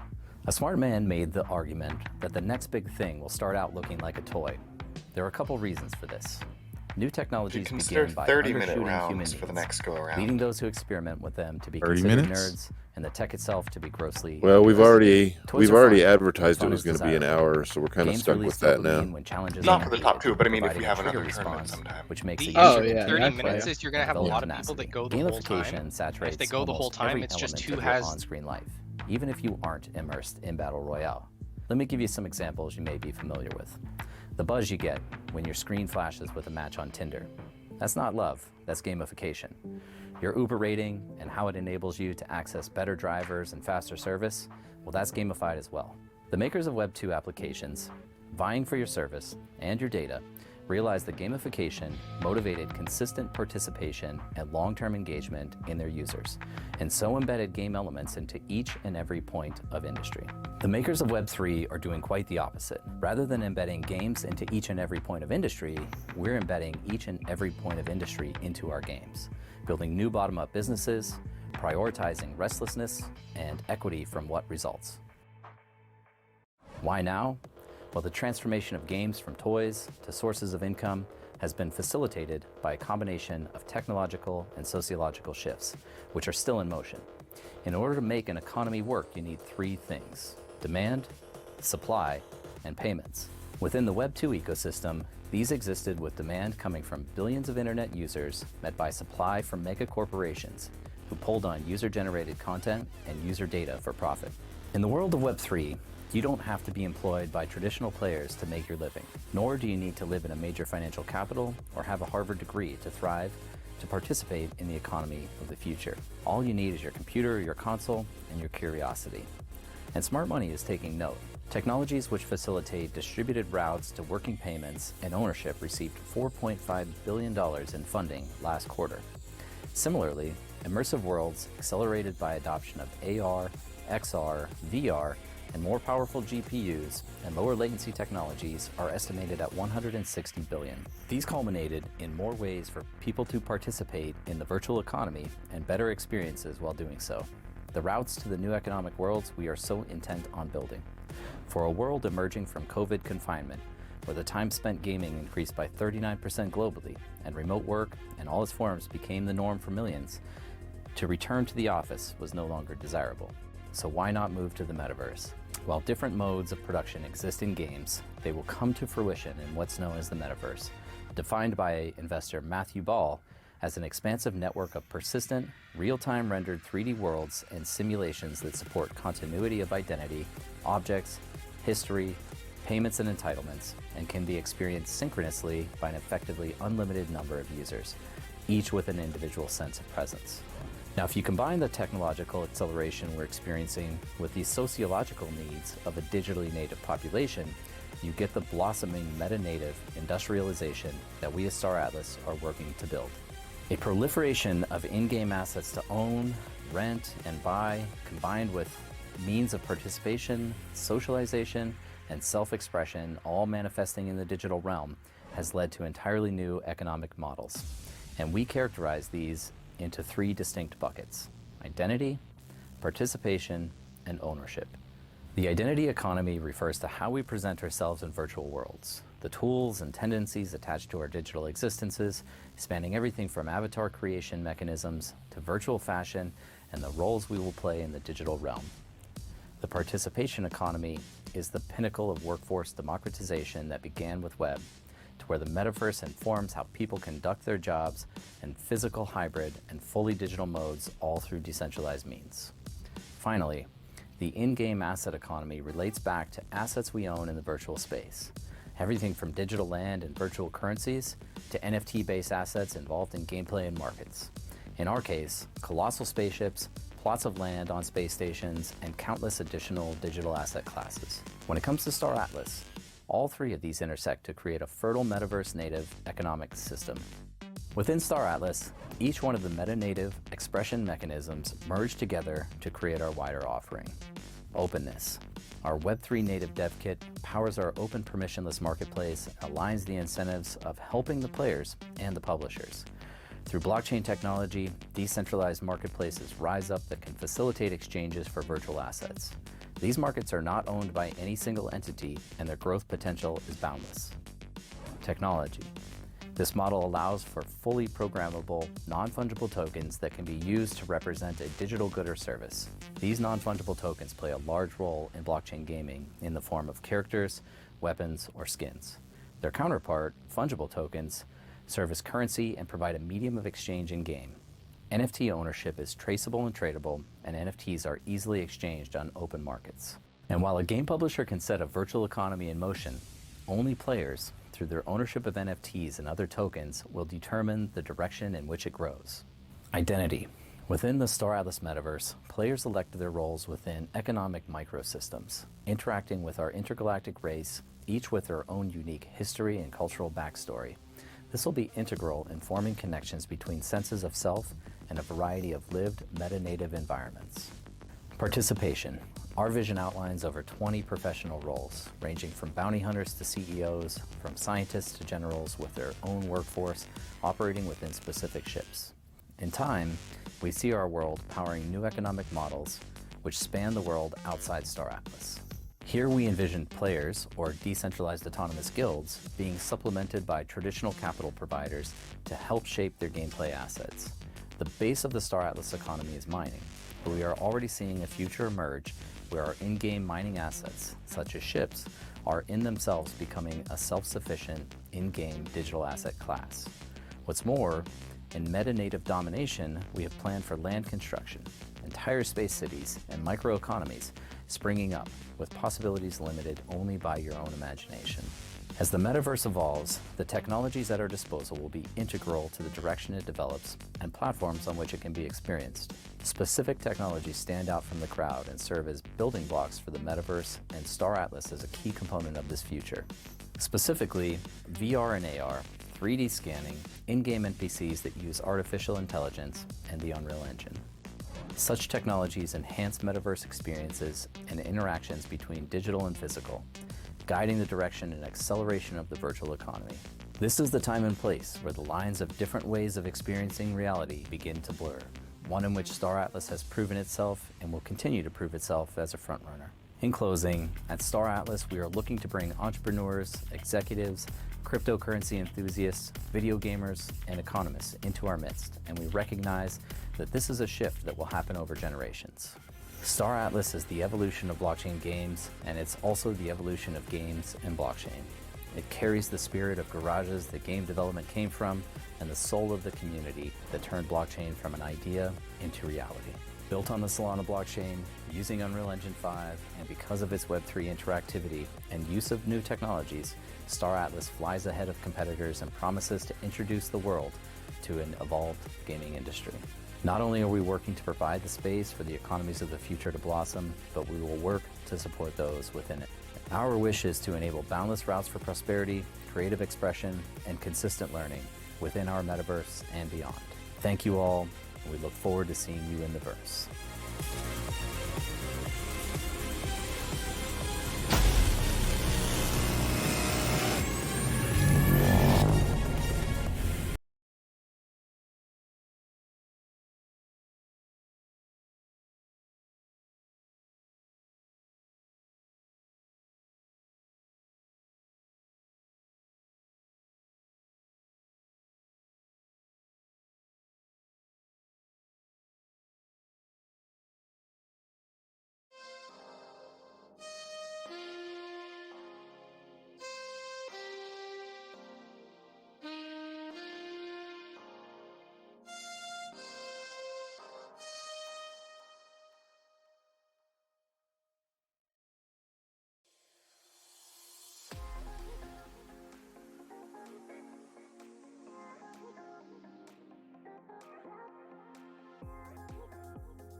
I think we're back.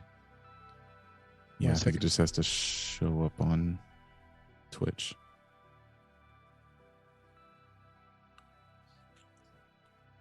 We're back. We're back. We're back. All right, everyone. We're Welcome back. back to the unofficial Star Atlas Tufa Attack Tournament. Man, this is exciting. The game, the players have started, so we're gonna just get things started here for you guys. But Moonman and really- Santi, welcome back. Yeah. Thank Thank you, you. Thank sir. you. Yeah, everybody, thank you for sticking around. I see everybody hung around. I'm sure you guys got some drinks, got some food. That amazing interview and video by Michael Wagner, CEO of Star Atlas. You guys all know him. If you don't, check him out. Swags is the best. But yeah, we're getting right into it, man. We got Kells and Bento in the finals. These two are going to battle it out for the next hour. If either of them die, they can still stay in it, get back in it, and try to hit that high score. But as we've seen from the last round, neither of them died. So we're going to, or well, wait, Kells didn't. Yeah, Kells did, and his score held. But anyways, so yeah, we're gonna watch these two on screen this time, and see who the winner is. Top dog, Santi. What are the prizes? The prices are really good, Moonman. Let me tell you. Yes, Prices for the first place is 1 Ogre Kamik and 2 Tufa Feists. And second place gets an Ogre Kamik and an Opal Jet Jet. Those are great. Those are great. Tony, what's your favorite ship? Oh man, so it was the Visas Opod for a long time. Mhm. But if I mean, let's be honest. Like, if I'm really going for absolute favorite, like my favorite ship, like if I was gonna have a ship to actually get to fly around, stuff like that, it'd probably be the Asteris. I love the Ogre Kajad Asteris. It is so beautiful. The inside is like, I would just want to live and walk around in that ship like at all times. I think just in terms of beauty, I think that the Asteris has my vote for most beautiful ship. I love it. Absolutely love it. It is really gorgeous. I think seeing that thing fly out in Star Atlas universe is going to be a sight to see. And you don't want to stare at it too long, because you might get killed by one of these Tufas if you catch yourself staring too long. So be careful, folks. Be careful. I will say though, the Tufa has my eye, because there's nothing cooler than an asteroid that turns into a ship like that. You can't get much cooler than that, right? And so it's basically like a transformer. So I do love the Tufa as much as I hate on it with Santi, because we had our rival in the Daocaster madness, and Opod ended up winning, but it was not my choice. Nothing I could do. Yeah, and if nobody's giving you a big shout out, like that Daocaster madness was, I don't know where you thought of that or how you thought of it. I mean, it's probably very simple, right? March Madness is going on, but that was just a really, really clutch move that popped into your brain, and the amazing universe that we live in gave you that great idea, and it was huge, and there were so many likes, so many retweets, and even though it was getting posted every other day, people still loved to see who was going to win. So crazy. Yeah, Smart. I appreciate you saying that. Honestly, so I managed some people in an office for a while, and March Madness came up, and so we did an office pool, and so I just kind of knew how to organize all the things in Excel. And then all of a sudden I was looking, I was like, wait, March Madness is coming up. We have 28 ships, which out of the 32 normal. This is perfect. We have to do this.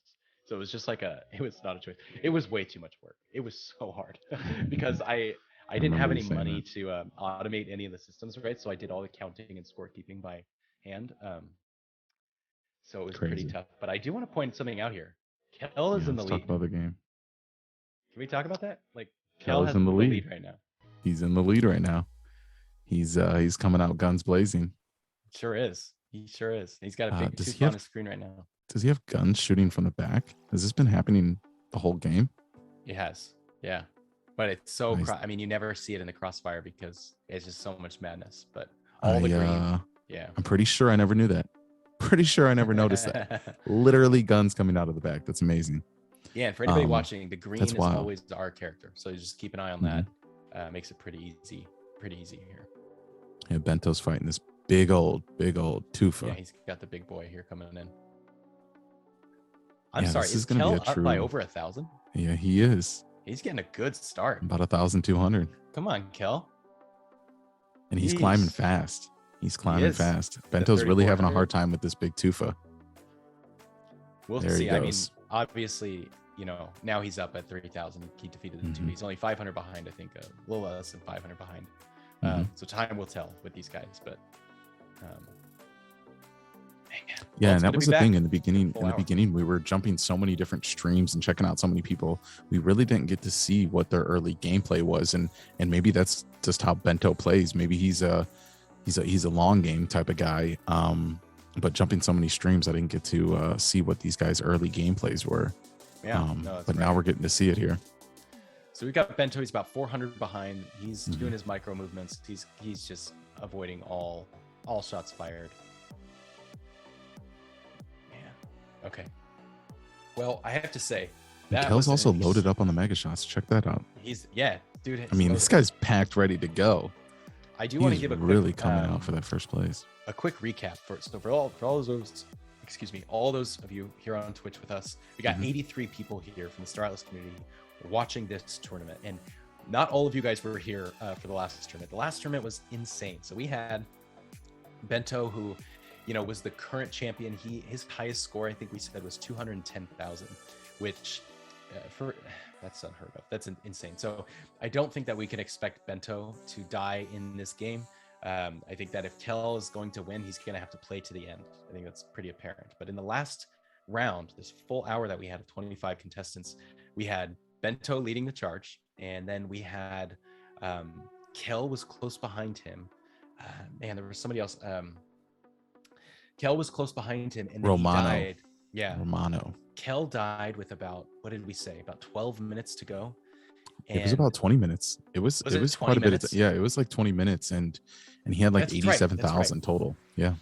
It was 20 minutes, and he had 87,000 total. And then Romana, with about 10 minutes left, Romana had, I think, 70,000 points, and he needed, 17,000, and he was so close, and everyone was rooting for him, the underdog, and he couldn't pull it off. He ended up dying before he got there at 84,000, and it was close. It was really close. And then we had a couple honorable mentions there that were climbing up there as well. But Bento had it the whole time, and Kel just had to pray that nobody came to 87,000. Yeah. And shout out to Fabi. He said I was beautiful. He or she said I was beautiful. Thank you. I appreciate that. You are. You guys, I also want you to know too, like, Moonman is massive. Okay, if you don't know, like, Moonman, he's the most notorious bounty hunter in the Star Atlas universe. Do you know how much mass you need to have? Like, how much physical mass you need to have 3 planets orbiting you? Do you understand this? You understand this? Break it down for us. Yeah, he's the size of like all of our planets put together. That's what I'm thinking. He's just this massive, like, avatar state being in space. That's kind of how I see the moon. Yeah, I'm a big boy. I weigh about 300 pounds, guys. Not really, just lying. Yo, you'd have to weigh more than that. You'd have to weigh like trillions. Yeah, and you'd trillions, have trillions of pounds. I would not be healthy right now. I probably wouldn't be talking to you. I'd be breathing. But yeah, it'd be not good. All right, so we're moving on in the stream. Club Kel, we're just gonna call him Kel. He is still in the lead here, and both of them are fighting for their life. I will say, if one of them dies soon, it'd be ideal if one of them would just die soon. Like, if someone's gonna die, we want to see it early. Of course, we don't want to see anybody die in this game, but if you're gonna die, we want to see it right now. And yes, whoever has the highest score at the end of 1 hour will win. Now, that being said, if, let's say, Bento gets to 80,000 points and he dies, he can start playing again to try and get higher than 80,000 points. And even if he doesn't have the most points at the end of his current game, his 80,000 point total will hold. So it's whoever can amass the most amount of points in this hour in one game, and we'll keep tally on that. But we are 10 minutes in. We've got 50 minutes left. And I say Kel is holding a bit of a comfortable lead for the low scores that we have. Yeah, he raised that lead about, what is that? About 600 now, 500 and some change. But yeah, he's really holding it out. And we talked to him a little bit before this finals round started, and he said he was shaking, man. He knew he was going up against Bento, clearly the best player, and he's proven himself as a very good opponent. And as you guys can see, Bento has no mega shots. Kel has mega shots for days. Yeah. And he's really coming for that first place, man. You know, the pressure is on Bento. I mean, a lot of times, you know, pressure can be on that underdog, but pressure can also be on the first place person, you know? The pressure is on the favorite if he's losing, you know? Yeah. And I mean, nothing against Bento. We're here commentating because this is as competitive as it gets here, guys. Like it's 1v1. We're going to give you the real thoughts we have on each player's gaming and where they're at in the game. This says nothing about them personally, of course, but Bento's the favorite and Kel's the underdog, and Kel's doing a fantastic job. So let's see how this plays out here. Yeah, and both of these guys are about to break that 10,000 mark. And the official time is we got about 48 minutes left. So that's right. Things are heating up, folks. Things are heating up. And like Daocaster was saying, you know, it's the early game that if you're gonna die or if you're gonna fall out, and you better do that early. So once you pass that 25-30 minute mark, you know, the score is way too high to try to get get that back. Yeah, so it's gonna be really interesting when we hit about halfway through this game. If somebody dies, that's gonna tell us who the winner is. So I hope everyone, I hope these guys just stay to the end. It's gonna be awesome. Or if one of them dies, if one of them is really close behind, it's gonna be awesome. Yep. Yeah, Bento's he was closing that lead for a second, but Kel keeps on just knocking out guys with these mega shots which I think is giving him more points, actually. You know, him being able to knock out these big Tufas. It's weird because, you know, they're right at about the same points, but their screens look a little bit different. Bento just finally started seeing some of these big Tufas, but yeah, Kel is kind of mixed up in some ish right now. It's a bit of a swarm. We don't really talk about this much, and we don't necessarily have to, but I'm curious if it's the way the game is designed. And we have not talked to RatOdoom. Of course, RatOdoom, once again, hats off to you for creating this amazing game. It's really, I mean, we're having a lot of fun with it, so thank you. But my guess is, I could be wrong, that once you hit certain point totals, it'll trigger certain Tufas, right? So I'm noticing that Kel is hitting these big Tufas. They're getting them a little earlier than Bento is. And I'm curious to know if it's time based or if it's score based, you know, or if it's just random, you know. So it's really, really interesting. But yeah, Bento is using his resources to the max. I think he is doing everything he can to catch up here. I mean, he's doing a great job. Yeah, he's out on the limb for sure. And I think Kel is playing it very smart. He collected all the mega shots that he could. His health is looking great. He's, you know, destroying these Tufas. And I think, oh man, he just used a lot of mega shots and they're going fast. Yeah, they are. There they go. He's down to 2 mega shots now. Come on. But I think that's maybe his strategy is use these mega shots, clear out these big Tufas coming in on him, and then boom, collect as many mega shots again. Mm-hmm. It's very strange because I literally have not seen Bento, and maybe it might just be because the screen is a little bit low. Is that maybe what's happening? Yeah, you know, I think that's what's happening. Yeah. So yeah, because Bento's using mega shots for sure. Those are what the big green lasers are. So yeah. All right. Sorry about that. I got logged out of Discord real quick, so I'm hopping back in here.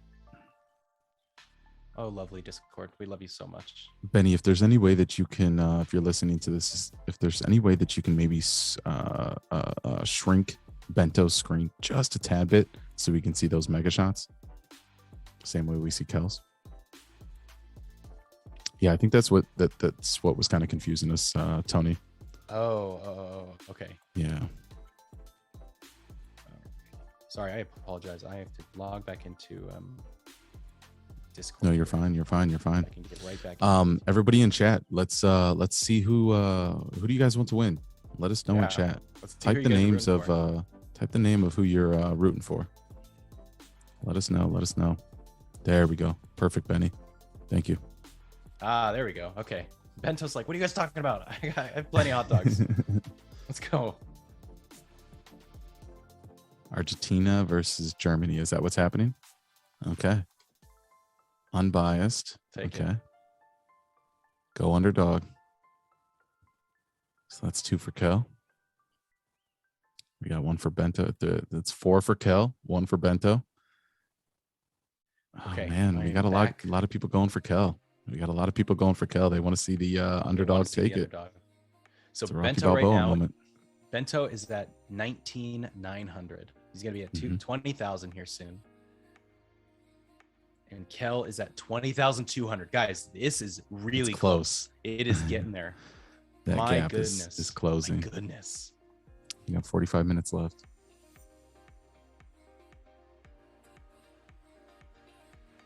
Yeah, man. Everybody's going underdog. Damn. Well, I'm gonna root for Bento then. If everybody's rooting for Kel, I'm going for Bento. All right. I'd love to see anybody win though. You know, no favoritism here. I'll try to put a couple more tallies on the board for Kel. For Bento. I'm done trying to figure that out. I'm all here. Bento is now in the lead, guys. Bento has taken the lead. Oh my goodness. Oh my goodness. Come on, man. So Bento is now, we're seeing it like just about 22,500. And Kel, we're looking at 22,800. Okay. So guys, I mean, this is close. This is going up and down all the time right here. There's no leader right now. Yeah. Any people want a side bet. People want a side bet on who dies first, neck and neck like a New York traffic jam. Yeah, exactly. This is something else. How much Atlas we putting on this? Yeah, right. Let us know in chat. I'll put a Let us couple know in Atlas chat. on this. You know, crypto's unregulated, which means I can bet with it, right? That's what that means. Yeah, publicly we can do it. I think this is legal. Yeah, this is legal. I got 10 Atlas on Bento. This some guy says dying first. All right, the bets are in, folks. Bets are in. 10 Atlas on bet. 100 Polis. 100 Dude. Polis on Kale. Oh my gosh, Who's gonna take that? It's Who's gonna legal. take- They said it's legal. Let's do it. Who's good? RatOdoom says it's legal, which means it is. So I'll put 100 Santi 100 coins. Santi coins on Bento. Santi, hop in here if you want to. Santi. Man, I'm watching like the I'm with my popcorn here, guys. Let me tell you, like Yes. this is crazy for real. It's like they have nearly the same amounts of points. It's the same. I keep switching back and forth, and it's the every time I Same. switch, the next person has the more points. It's crazy here. Yeah, man, it's crazy. You know what you can do, Daocaster, if you want, you go to Discord, you click on grid, you know, at the top right, Yeah, I and clicked then on on more, you put you cancel show non-video participants. that. Yeah, it's only and- showing me one at a time when I do that. Oh, really? Yeah, it's just showing me Hmm. one. So let me see. So you should have on the stream, on the other guy's stream, like to be able to see both at the same time. Oh, But yeah. So you mean I have to actually click the button that says start watching multiple streams? Go figure. Yes. What? Exactly that. So yeah, I'm watching both of them like at the same time, and it's crazy, guys. This is really intense, for real. Yeah, to be honest, I'm just watching on stream, so there's probably a little bit of delay, but I know they said there wasn't, but there's always a bit of delay. Oh, But there's always delay for Twitch, but I'll tell you what, where we're at right now. Kel has 28. 28. Okay. Right now it's 28,800, and Bento is just 100 ahead. They're neck and neck. This Mhm. isn't. Wow. This is Wow, it's something so right here, much folks. easier to commentate on when I can actually see both games. Go figure. Okay, so now I'm here. I'm fully here with you guys.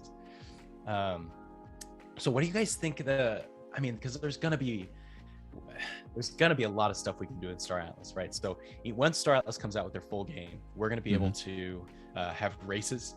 We're gonna be able to commentate on races. We're gonna be able to, or not us, but we're gonna be able to play in races and show them like this.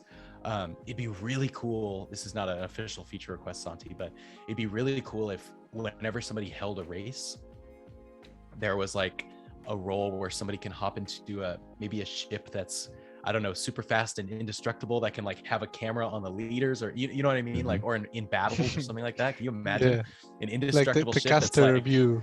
the caster view where like, all right, we got the Alessio family and Final Frontier going at it. I'm in the thick of the mess right now and I can't be killed, but bombs are flying everywhere. Can you imagine how fun that would be? We need that, man. We need that. Would be amazing. Oh man. That would be great. I agree. Oh, yeah, man. Supernova Racing, everybody. If you guys haven't checked them out, go follow them on Twitter. Yes. CryptoSonic put together an amazing community, and he literally has gotten all the guilds together, and racing is going to be a huge part of Star Atlas in the future. Guys, Bento is up by like 300. This is so close. Oh my gosh. This is insane. At a game where they're at 33,000 points, Bento is only up by 400, 500. This is I don't think you could have asked for a better championship match, right? I know. This is You great. could not have asked for a better one. About 42 minutes left. All right. I can just imagine them shaking right now, you know? Oh my Yeah. gosh. I mean, what do you know we'll call it the estimated value in US dollars of our ships here. So we've got Elgrika Meek and 2 Tufas. That's over $1,000. Yeah. I mean, it's well over $1,000. Yeah. I'll do it right now. We've got the Elgrika. Where are you at, you pretty little ship? Elgrika Meek right now is selling for. You could buy one for $450 US. Sorry, I'm using US, but that's just how I roll right now. And then the Tufa. Oh, you're making me look for the Tufa. I don't know where that I is. think it's 220 or something like that. Is it only 220? There's no way. Oh my gosh, Serious. 245. Okay, so you're winning like almost $1,000 if you're in right now. It's a That's nice crazy. little weekend prize, man. Take your lady out, take your lady out after this. Yeah, and celebrate. Sell those ships and take your lady out. or hodl them Or and take her hodl. out in your ship, Honestly, if I got a Tufa, I'd hodl. Agrika, Meek, and Tufa Sure. are some of the prettiest, coolest ships out there. So, besides the Rainbow line, Yeah, the Mika is it's next level. I mean, it screams luxury and it screams beauty, when you see something like that flying in the universe, through space. It's just gonna glimmer and shine. It's a thing of beauty. But that I being agree. said, I will say that like Lieutenant Wen rolling up in the Busan Thrill of Life, just like, oh gosh, I did not see that ship. I mean, I saw it as badass, but 10 times more badass when our own characters are flying around in it. Just like skipping around the high risk zone. Just Right. let's just hop in our ship, and then of course the Tufas come. But I'm ready to have some parties, with everybody in the Bombarella. oh shit, You know, guys, the Oh, we Bombarella's go. nice. look at Kel's screen. We've got a lot of attention on us. Oh, but he's handling. He's And here doing we go. well. Bento is taking the lead by 2,000. So I'm curious here. Santi, maybe you know how this works. If you kill a ship with your shield, does that not count? No, as no points. No points. Okay. No. I think that's what's getting Kel here. He had a number of ships that he lost those points here. Jan was quick to point that out, and Bento was a little more careful not to kill them with the shield. So Jan, thanks for being in the chat here. And Bento is taking the lead now quite a bit. He's a Has little over 40,000. 1,000 in the lead. Yeah. Yeah. Yeah, Bento's a monster. You got the right SpriteVonPixel. Craigs, can Kel handle the pressure? We'll be back after these quick messages. Next time on Dragon Ball Z. Dun, dun, dun, dun, dun, dun. This Are is you crazy. ever too guys. far from a toilet? Take Beano before, and there'll be no gas. Brought to you by Star Atlas. No. Okay, so it looks like the pressure is easing up a little bit. We don't have all of these Tufas just go, oh, never mind. I spoke too soon. Bento's getting railed right now. Getting railed. Sorry, I just You got will about say like 25 minutes left, folks. We'll say I like mean, a- not we'll say like 25 a minutes. railgun. Sorry, 35 minutes. Bento is getting railed. Chat, And- let us know who's gonna win. Let us know. Got a lot of people going for Kale. We know that. I want to talk about something cool that I think Star Atlas could really. I don't know if this is a recommendation necessarily for Star Atlas, but so we're seeing a lot of these space this is something I want to share with people that I found really interesting. Of course, we don't want to send people away from Star Atlas, but I want to share some really cool other projects that I've been. Nobody's paying me to say this, I promise. But no, Kel has died. No, get back in there, Kel. Come on, Kel, get back in. You've got 34 minutes left, Kel. Come on, get back in there. Play again. Oh my gosh. No. Folks, this is not what you want to happen. No, it is 35 minutes left in a tournament. If Bento doesn't die in the next 10 minutes, he takes it. Yeah, RatOdoom, he lost to 10 Atlas, man. Kel knows the pressure is on him, and he is shaking right now. Oh my gosh. Come on, Bento. All right, Bento, don't die, man. You can do this. Bento die and make this a true war. This would be insane. For sure. Kel, man, you tried your hardest, and you have another shot. So we'll see how it pans out for you, man. Wow. Yeah, the best thing that could happen. The best thing that could happen right now can't die. is Bento dies, and we start back at square one, and we get this party rocking and rolling all again, over again. Could you head to head. Bento's not gonna die. He's not gonna die. He's too good. He's too practiced. He's not gonna die. I don't see it. The thing I want to know is, does Bento know that Kel died? Is he paying attention to any DMs? Is he watching the stream on another monitor? That's Odvb, you say that the second winner is still a winner, but I grew up growing up, learned that if you ain't first, you're last. All right, so no, for real, Kel is a winner even if he doesn't take it home. But we'll see. It's all on Bento right now. We got to see what happens. But I did want to share with you guys some really cool projects, and I'm sorry if maybe Star Atlas doesn't appreciate this, but there's some really cool stuff in the space realm, which I think you guys would appreciate. That there are some projects out there that are sending their community members to space on like Blue Origin rockets and paying for all of it. And there's some really cool. Yeah, shout out to. I mean, I will not shout out Jeff Bezos personally, but no, I'm just kidding. He's fine. And but you guys, when you're we're looking at these projects. I think in the future we can see Star Atlas work with a lot of them that are in the trying to go to space, Tony. Let the people know you going to space. I'm going to apply. Yeah, there's this project that's going to send a community member to space, and I'm going to apply to do it. So I could be on next month's rocket, Blue Origin rocket. All right, man. But I have to be voted by the community to go to space. So if y'all want to join that community, I'll vote you to go to space, man. Yeah, if you guys all want to join that community, all vote for me to go to space, then I would literally be on the next rocket. But hey, that's not what this is about. This is about Tufa Attack. This is about Bento and Kel head to head. Tony's going to space, y'all. Yeah, I'm gonna shill myself later, guys. Sorry.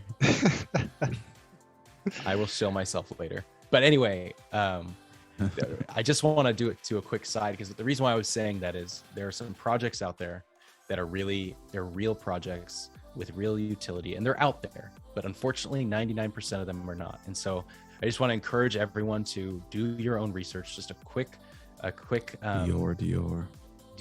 A quick reminder to.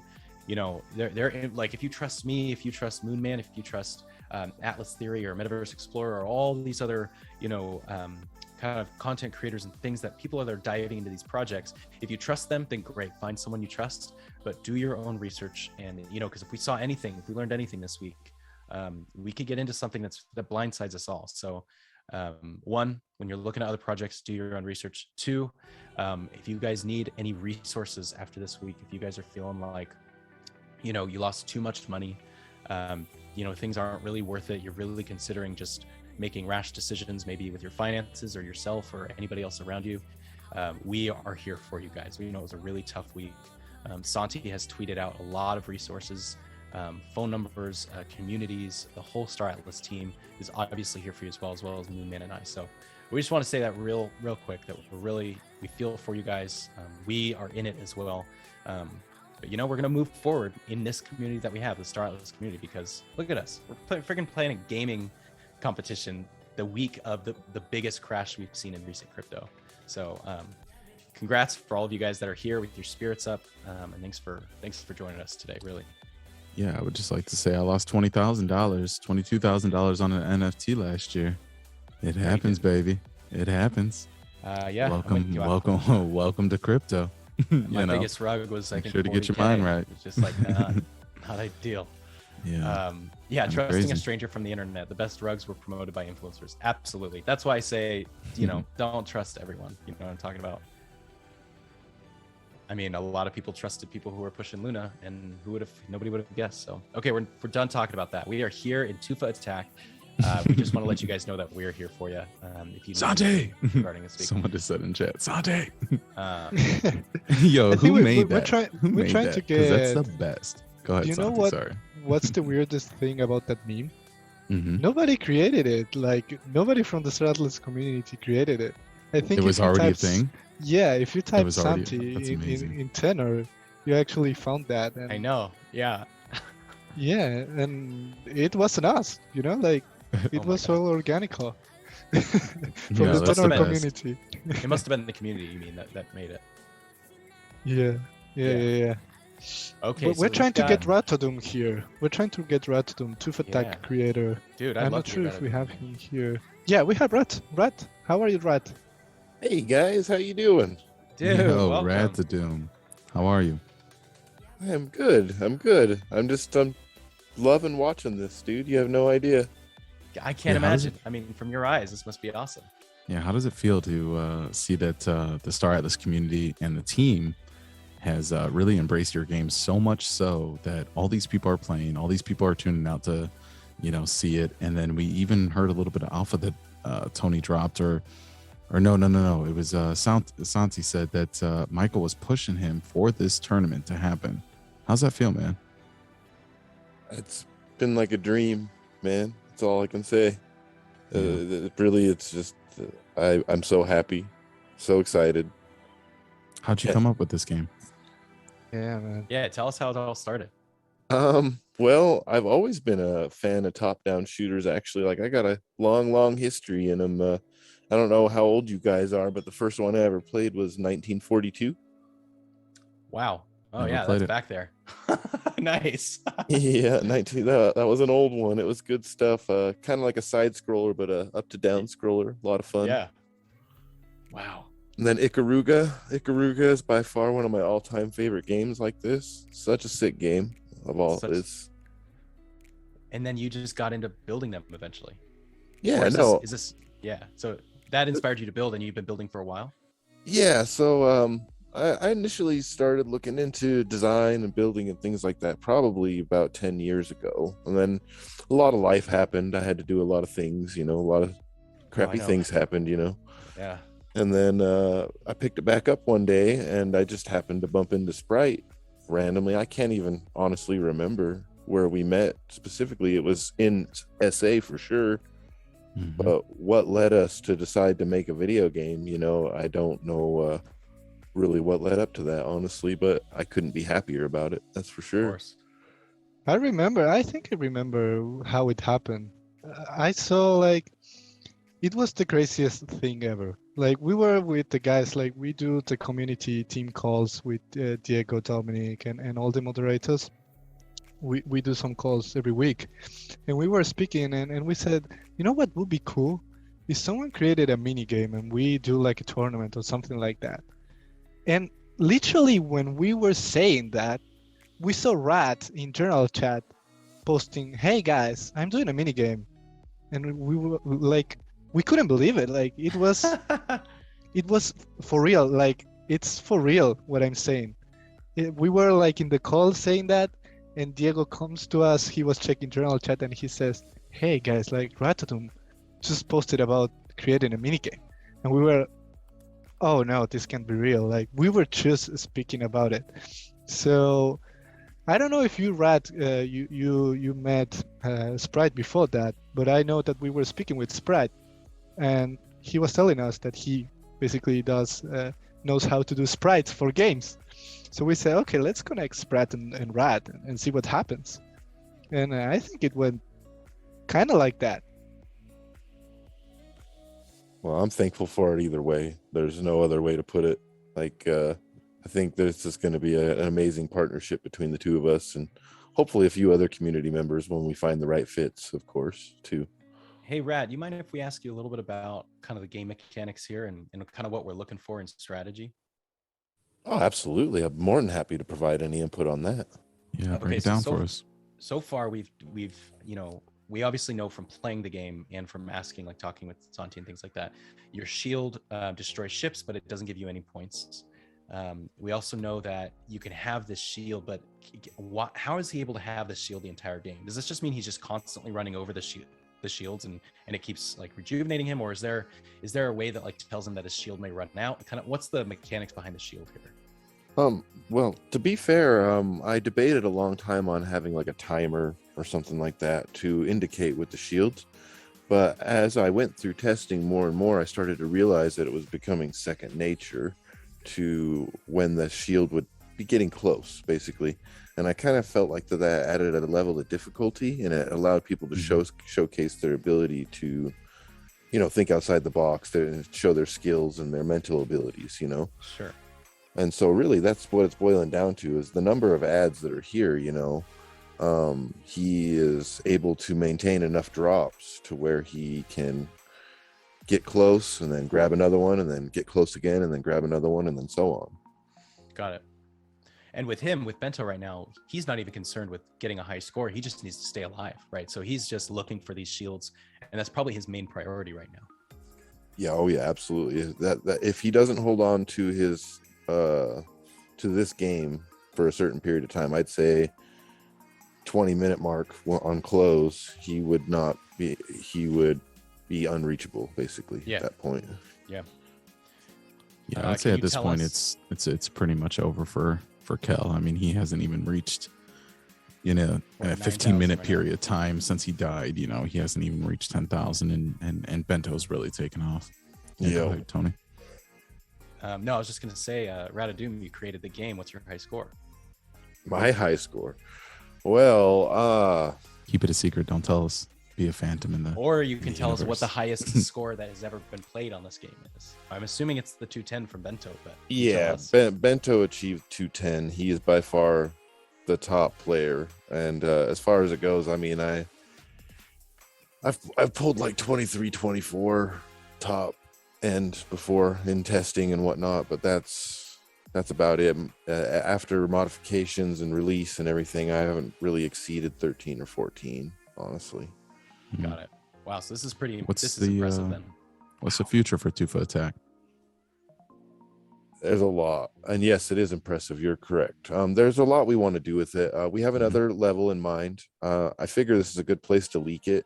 Hell yeah, baby. So we're gonna leak the new level for you guys. It'll be fun. It's so you guys all know Bodhi. Everyone knows Bodhi, right? Mm-hmm. So I want to theme the next level around defending one of his tree arrows from attack. Oh, cool. That's awesome. That's suck. great, man. That's gonna be hard. Yeah, and it's definitely going to be a brutal onslaught because I want it to be a continuation of this level. So rather than make like another level, something that you can click on or something like that, you'll complete this level. There's going to be another boss and another enemy that will be in this level as well. And then once you complete this level, you'll move on to defending Bodhi's tree arrow, basically. And it's going to be, the goal is to have it be intense. What high score will that be at? So that's a question I haven't really approached yet. It's probably going to be in the 15 to 20 range, honestly, is a good feasible range. Because you want people to play it. You don't want only elites to be able to play this game. Exactly. You can't have high score 100,000, and that's what gets you into the next one. That's too high. Smart. Do you think that there will be a version of this game that is as like ongoing like this? Do you is it possible to create versions of the game where it's like a free play, where it's like, hey, you can play level 1 for as long as you want for competitions and stuff, or is it pretty structured to where when you make a change, you make it to all instances? So I have the original source code backed up and then each iteration backed up. It's not a really large game. It's only about 100 megs or so. Wow. And not bad at all. Yeah, no. And so yeah, I've got about 15 or so different iterations. And so like if there's like a problem and I need to roll something back, I can just grab a different folder and throw it in and be done basically. Super cool. Well, once again, dude, excellent job on this game. It's provided such a cool tournament for the community to participate in. And we got 60 people in here watching, you know? Yeah, it's cool. amazing. It's amazing. And the number of plays too. That's another fun statistic, I'll tell you. Like before we started running the tournament, we were like maybe 200-300 plays. Mm-hmm. And now we are basically at 7,000 now. Oh wow. Wow. You know, we have a good question from Twitch here. Dirax wants to know why the big ass Tufa spawn only once at about 2,000 and not more times. So that one is actually called the Tufa Daddy or the Tufa Papa, whatever you want to call it. So more or less it's just a boss, and there's going to be another boss that will be different, that will be the Tufa Mama. And we'll let you guys theorize in your mind about what that's going to be, but there's a lot that's going into that boss fight, and so it's only like half done right now, and it's kind of, there's some things that are giving me a little trouble, but we're gonna get And it. I imagine the Tufa Mama is going to be bigger, correct? Because I feel like in the animal kingdom, the mom is always a very vicious one, and He's not the going to make very a second protective one. boss. He's not going to make a second boss and have it be smaller. No, definitely not. Yeah, it's got to be bigger for sure. She's going to be very unfriendly, and she's going to and she's going to come with friends. She's going to have friends too. So, and there'll be mechanics centered around those friends as well. So that way you'll have to deal with them first before you can deal with her. So, question for you, Rat. As we're watching Bento play here, I mean, we're watching both of them play here. Is the strategy here to just focus on the big Tufas? Like, are you really even focusing on shooting these small guys? Or are you just going to let them run into you? Yeah, where are you really accumulating these points at? The points are coming from the larger ones, the infiltrators. Yeah. Like, I'll break the points down for you guys. Please. So like bombs, very simple, 3 points, and then you got the regular Tufas are 6, and then the larger Tufas are 10, and then you got infiltrators, which are 30. Okay. So there is something to say for focusing on the smaller ships if you can really do it at the same time as tackling these guys, but really it's gonna be a waste of time if you've got these big guys shooting at you. A big part of it is making sure to line up your shots. You see how how Bento is collecting up all the ships in a centralized area. It's so he can line everything up, you see. So he's got it all there, and so he can literally just park on the side of them and waste the whole line once they're in position.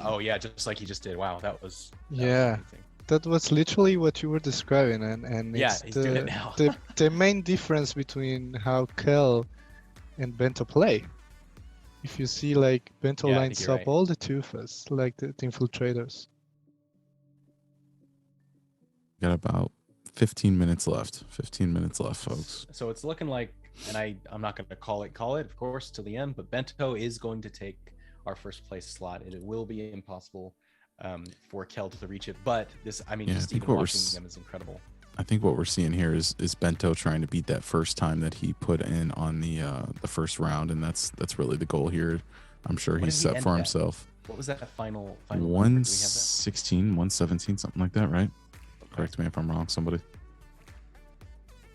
And maybe Rat, do you know what was the time that he played for getting the 203,000 high score? Oh, yeah, how long did that take him? We were wondering that. Unfortunately, I don't get the heuristics on the individual matches. That would be something the player would have had to have recorded, unfortunately. Okay. But if I'm not mistaken, you can assume it's probably 2 hours then. You know, he did 117 in about an hour, so I think he said it was like an hour and a half is what he said. Wow. Santi, do you think we can try and get Bento and Kel, or just at least the winner up here after this? Yeah, for sure. I'm going to try to get them before we close after the hour goes by. I would love to have either Bento or Kel. I don't know if Bento knows how to speak English. Okay. Un pochino l'italiano. So let's see. Let's go, Tony. Un po. Beautiful. I did live there. I did live there for a while, but I forgot the entire language. The craziest thing to me has been watching how people utilize the mechanics. Like, I built the mechanics in a specific way, obviously, with a certain functionality in mind. And more or less that's being achieved. But at the same time, to see the variations it's definitely crazy to me. Oh, sure. Oh, I bet. Yeah, I mean, you create it one way, and I mean, wow. Sorry, I'm just getting lost, like, just watching this guy play. Well, I think that's like the beauty of like game development, right? You know, game developers and studios always create a game the way they want the game to be played, but you know, players are always going to exploit, you know, crazy different glitches, crazy different play styles, and there's so many minds in this world. You're never going to be able to realize the places players can take your game. Yeah. Such as Bento right here, you know, lining up all these shots at the big Tufas. And it's like, you really think that EVE Online creators thought the Casino Wars were going to happen? Like, no way, you know, like, no way. And funny EVE Online story that I always tell everybody, I'll make it quick, is so they have Titan ships. Jeez, sorry. He's just destroying those Tufas, man. Okay. They have Titan ships in the game. And, you know, reading the book or listening to the audiobook, it was crazy because the people were having these strategic battles and they were doing so much to collect these resources to put these Titan ships together. And by the time that they, you know, got all the resources put together and they went to go make the ship and they thought it was built and they go, where's our ship? They contacted the developers and the developers said, you guys finished the ship? What are you talking about? And they're like, yeah, we're in war. We need our ship. And they're like, we still have 6 months till it's actually done, you know, and that's what players do in games, right? You know, they do things faster than you expect them to do it. And so, yeah. But yeah, a little insight on that. It's crazy, sucks. Man, that sucks for them. Mm-hmm. Jeez. All right, so we've got about 12 minutes left where, you know, Bento's about to hit 100,000. 100,000. Which means that he will hit 116 if he keeps going here, the way the math is. So, wow, he's doing well. He's really got it figured out. Yeah, he's really got it all figured out. He's going to be a guy to watch out for in the actual metaverse. Like, do not mess with this guy in the metaverse for sure. Yeah, because he's got really high game IQ. And even though this is just a top-down shooter, gamers know how to play games, and IQ is something that I believe you're born with. And you can always train yourself to be better in games, don't get me wrong, but some people are born with natural talent. And, did you guys see that? Did you see how close he came? I did. And Bento understands this game, so I agree. He's something to watch out for in the metaverse. Yeah, especially because the guy figured it out like the first day. Yeah. Very fast. It was the first day. He must have played these top downs before or something, right? I think about It's that not too. his first rodeo. Moonman, like, what does it take to have? Are people born with it, or do they develop? Yeah, I believe right? I believe people are born with it. I mean, you see this in sports, and not to get too off topic, but you see this in sports. Some people are just natural born athletes, and then some people have genes that are like superhumans almost, right? To kind of refer to like hockey. I watch a lot of hockey, right? I love hockey. Conor McGregor. Oh, yeah. Yeah, I mean, not McGregor. I mean, Conor McDavid. He's just freaking. He's faster than everybody. He's so much faster. He literally he averages like 3 points a game. Some people are just born with it, you know. And I think we all know. Go ahead. No, I was just gonna say I'm a Kings fan. Conor McDavid's my favorite player to watch. It's just it's it. And we all know people that have family members or cousins or friends that like, oh, I was almost going to make it to the MLB, or I was going to almost make it to the NBA, but I got hurt. Or you see those players in college that are better in college, but they're not as good as in the pros, you know? So it's a genetic thing, you know, they get touched by the gods. Yeah, but then the people with those genes, they got to work hard to keep everyone else. Oh yeah, you must work hard. You must work hard for sure. We're getting some messages here in the chat. So Craig says that mentioning EVE triggered PTSD for him, but they want to know your favorite hockey team. Yeah. So my favorite hockey team, of course, is going to be the Chicago Blackhawks. I thought we could be friends. No, Blackhawks all the way, baby. And then after that, I would say Colorado Avalanche. Oh man, well it was good. It was good being friendly with you while we had the chance. You know. Yeah, it was good knowing you, man. It's This good was knowing fun. you. I'll see you on the next tournament when we will not go look head to head back. on Halo. That's right. I will not I'll look see you back then. on this with fondness. I will see you in Halo. I will never all host right. with you again. Good to know. We've got 10 minutes left, guys. Just under 10 minutes left. Kriggs is backing me up with the Go Kings Go. Appreciate it. Yeah, this has Okay. become Let's a see. Bento show here. Bento's really taking the lead and showing why he's the king, you know, no Yeah. pun intended. For those wondering in the chat what we're talking about, I challenged Moonman to originally it was a team deathmatch. So I thought it would be really cool to say, hey, let's get a team deathmatch, like all rocket launchers, not actually, but just something really fun in the Blood Gulch and just like super open map. And then Moonman was like, let's do 1v1. And I was like, okay, either. And so Moonman is being respectful enough to let me finish my my hell week, for lack of better terms. I'm doubling up on classes here for the next 2.5 weeks. And so Education is all of more my important focus for sure. is on that. Yeah, I've got after this, I'm writing 2 papers due tonight. Just because I was working all week and spend time with my kids. And so I don't recommend it taking 2 graduate classes at the same time, but that's my life for the next 2.5 weeks. And then after that, I'm all yours, Moonman. Let's do it. Yeah, I'm down for it. I think 1v1 would be cool. I just think it would also be really fun to either do a community versus Star Atlas team, or just get to like, you know, see some two DACs go against each other, or just, hey, just even, I'm not in a DAC, right? So maybe just do 2 random teams and we just kind of meet in the Oh, yeah, well, speaking of Star Atlas DAOs and DACs, bring it back to Star Atlas. What have you considered a DAO? Have you considered teaming up with anybody, maybe starting your own, or are you really just riding it out? We got so long till, you know, maybe this is the thing to pick. You just kind of seeing where your alliance lies. It's hard because I don't think there's a wrong answer. Like, Right, I no, think there that there's so much benefit to joining a DAC today. Like, I think that will benefit you most, in my opinion, in terms of the actual practicality of the game. So in terms of the resources you'll have, the backup you'll have, I think that people that want to get ahead in the game, they'll join a DAC today.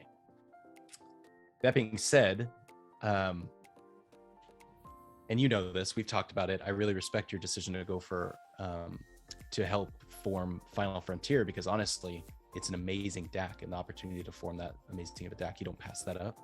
Now for me, I thought it was really, really important to remain impartial, because I wanted to do a lot of like, I want there to be an impartial person, so that if we have a war, let's say, I know I've said this a lot, but it's just easy because it's on top of my head. Let's say Final Frontier and Alessio, they get into a war. Like, who's going to commentate on that, right? Like, who's going to give us like a real unbiased opinion on who started this war, who's ending this war? What are things that Alessio doing that's really messed up? What is Final Frontier doing that's really messed up? You know, and so I think that it's really important to have that voice. And so I'd really love for somebody to come out and do that, so I can join a DAC. Let me just put it that way. I really want to join a DAC, but I don't think it's time quite yet. Yeah, I would say, just to you know, as a operations officer for the Final Frontier, I got to take defense. I don't think we're doing anything that's messed up. I do want to put it out there. You, by the way, I was not accusing No, you. I meant hypothetical wars in the future. Yes.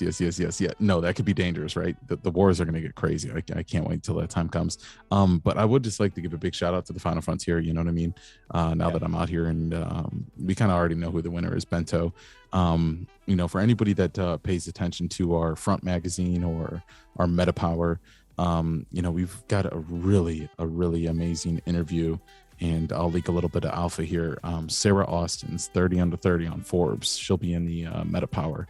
And cool. I think everybody should really be paying attention to these 2 magazines that we're releasing in the metaverse. But yeah, Final Frontier is, you know, amazing. I love the Final Frontier. I will say that really for awesome those of you things. who are trying to decide on DACs to choose, check out Final Frontier. They really are doing possibly the most for the community of DACs that I've seen. And now that being said, I know the Coexist does a ton. I know Club does a ton. I know all of these guilds do a ton. But I unfortunately can't be as well versed in all of them as I want to be. But Final Frontier is amazing. But let's focus on Kel and Bento. Kel is from the club, and for those of you who have never heard of the club, which I find very hard to believe, they have a ton of resources. They have amazing content creation. They have amazing brains behind their operation, and their resources are incredible. So to be part of that guild would be amazing. And let's put our hands together for Star Atlas Italia, because they are bringing the champion to our Tufa Attack Tournament right now. This is incredible. I mean, we don't get to hear the name as much. It's amazing. Yeah. Like I said, this is literally my first time hearing about them, and I'm introduced to the team by an amazing player of Tufa Attack. Bento is really, really, really putting the hurting on people when it comes to this high score. What was the time left? He's at 120, and we're only 4 look minutes at left. it. 4 minutes left. But I do. We'll say here. Who's saying this? Diego was saying that Bento is the king, but Kel made 40K 2 times in a row, and now he's at 53. So he's doing really well. Yeah, he is doing really well, being the underdog. And it's crazy to think, right? Let's say he didn't die, right? He would be somewhere around the range of about 90,000. Obviously, 2 different games, but once you get to this level, and you pass that first 10,000, you don't think he'd be in 120s? You don't think he'd be close to... He might be, but I do feel that Kel plays a little bit of a different game. Excuse me. And I think that, that's why we started to see Bento kind of take the lead there at the end when they were neck and neck, is because kind of like Rat said, I love you too. Kind of like Rat said, he, I'm just now seeing you throw it up. Anyways, you kind of like Rat said that the way Bento plays is he lines them all up. He gets those high points, and Kel kind of keeps everybody spread out. And, so yeah, I think there would have been a stretch, and I think it would have showed over time if they would have both stayed alive, or if Kel would have stayed alive. Yeah. This game is starting to remind me of Call of Duty Zombies here, because the game is no longer high score for Bento. It's just stay alive. Like, I mean, it is the high score, right? But it's his own high score. He's not playing anybody else right now but himself. Yeah, he really is. He really is. Yeah, Dreaming Dragon. I would say we should probably do a any call. finishing words? Beyond that, I just want to say thank you guys, everyone, for all the support and all the. It's just been great. You guys can't imagine. Like, this has always been something I've always wanted to do, even since I was a little kid. Bento died. No. Sorry. No, I'm sorry to cut you off there, Rat. I'm so sorry. Bento. Oh, yep. He lost his shield right there. He lost. Kel, you've got to do it in 2 minutes. Come on. Kel, you can do it in 2 minutes. You can pump out 70,000 in 2 minutes. Let's go. All right. It can be done. I mean, that's it. 10 seconds left. 10 seconds left. The fall of a god. Sorry. You know what? RatOdoom, please continue. I mean, you were closing this out super gracefully, but really, this game's unbelievable. I'm good, thank you. I appreciate everyone. I hope you have a great day, and we'll see you on the battlefield to Tufa Attack. Thanks for joining us. Looking forward to that Tufa Mama. We will have some multiplayer and co-op at some point. So. Oh, all right. Sweet. Okay. We'll try to get. Thanks, Rat, for joining. Of course, like this wouldn't be possible without you. So thank you so much, man. Yeah, and Santi, if we find anyone in there who can translate for Bento, if he doesn't speak much English, that would work too. But while you guys do that, we'll just kind of talk real quick. I mean, congratulations to both Kel and Bento. Bento's going to take home our top prize, first place prize of 1 Ogrika Meek and 2 Tufa Feists. I just want to say Tufa Feast. It just feels right, you know? Yeah, I like Feast, but it's not. All right. I have been corrected many times by Star Atlas team members. So. Oh, by sounds actual better. I team like members. Feast. All right. Yes. Because you're just feasting on your opponent, right? Tufa Feists. And then for second place, we're getting still an Ogrika Meek. Is that correct? I always forget in second place here. Ogrika Meek and Opal Jet. Opal Jet. So congratulations to both of you, Kel and Bento. Man, this was so fun. Moonman, we had a blast, man. Yo, this was a great event. I just want to give a big shout out to the Star Atlas team for saying, hey, do you want to join Tony in this crazy tournament? And I was like, of course. So yeah, thank you guys, and thank you to everybody that showed out. Right, we held a consistent viewers of above 50, so it's been amazing. Shout out to everybody in the chat. Clearly, you guys are the ones that keep moving this Star Atlas game forward. Obviously, me, Tony, Santi, we're all a part of the Star Atlas community, but it doesn't go anywhere without all of our support and retweets and posts and stuff like that. This is just the greatest community to be a part of. So thank you, everyone. Totally is. Yeah. Special shout out to Santi, who helped make this happen. Dominic Vain, who has been helping us on the back end, setting all of this up. Of course, we want to thank Benny for helping us put together the entire stream, Star Atlas TV, Benny and Odvb. Thank you so much for everything. And am I missing anyone else? Of course, RatOdoom for creating this amazing game. I'd say that's everybody. Thank you guys so much. Yeah, we're trying to get before we leave, we're trying to get either Kel or Bento to join us here. It will be really cool to get any one of them. That would be awesome. Yeah. All right. Everybody? Yes. Okay. Oh no, we switched places. That's what they're talking about in chat. Oh, Oh, no. Looks like our Oh my gosh. What's Benny happening to us? Benny, it looks like our screens are a little off. Welcome to the metaverse. Welcome We're in to the the Matrix, metaverse. folks. What's happening? Help me, let me push it down. It's not working. Oh, it worked. Oh my god, did you see that? That was amazing. Yeah, if I could move my arms, this would be great. Yo, 3D modelers, any 3D modelers out there, let me know, because right now I'm stuck in one position. Somebody give me a 3D modeler. Wow, you keep moving us around in this box. Just kidding. Yeah, great stuff. Yeah, are we we're gonna try to get Bento in here? Yeah, we're Yeah, just waiting we're to possibly get Kel. some. Yeah. Yeah, no, this was a great tournament. This I'm glad I was- didn't have to compete against these two. I know, I would not have. You done know, I'm well. glad. Could Pretty you crazy imagine? situation. I wish I didn't have to compete against Bento. Guy's too good. Dude, Yeah, Kel, he's- congratulations, man. Congratulations, Kel, man. Congratulations, man. I don't think Bento ever died by mistake. He didn't. Like He- even Do you think at the end he died on purpose? oh, 100%. I don't see him. There's no way. Bento's I mean, the guy was getting over 250,000 points every day when we were doing the heats, and it's just guy's Jeez. unstoppable. Tell us, Kel, tell us how you felt when Romana War was catching up to you. in that Oh, I first was hour. freaking out. I was like, I was sitting there going, lose. Dude, were you just like screaming when he lost? Like, let's go! Come Yes, on! 100%. I feel Man. bad saying that, but yes, 100%. No, I mean, of course. I mean, you played a better game. You deserve to say that. You did play a better game. So what? Tell us about the second match now. Dying. oh, what was that? How'd you When feel was going that? into it, man? That was 25 minutes in. Oh, I was shaking. I had the shakes Yeah. going in. Got into the groove and then lost track of my shields. When I was at about 40,000, got to 42, and there were no shields. Oh. Damn. So tell us how that is. So for someone that late in the game, I haven't played that late in the game.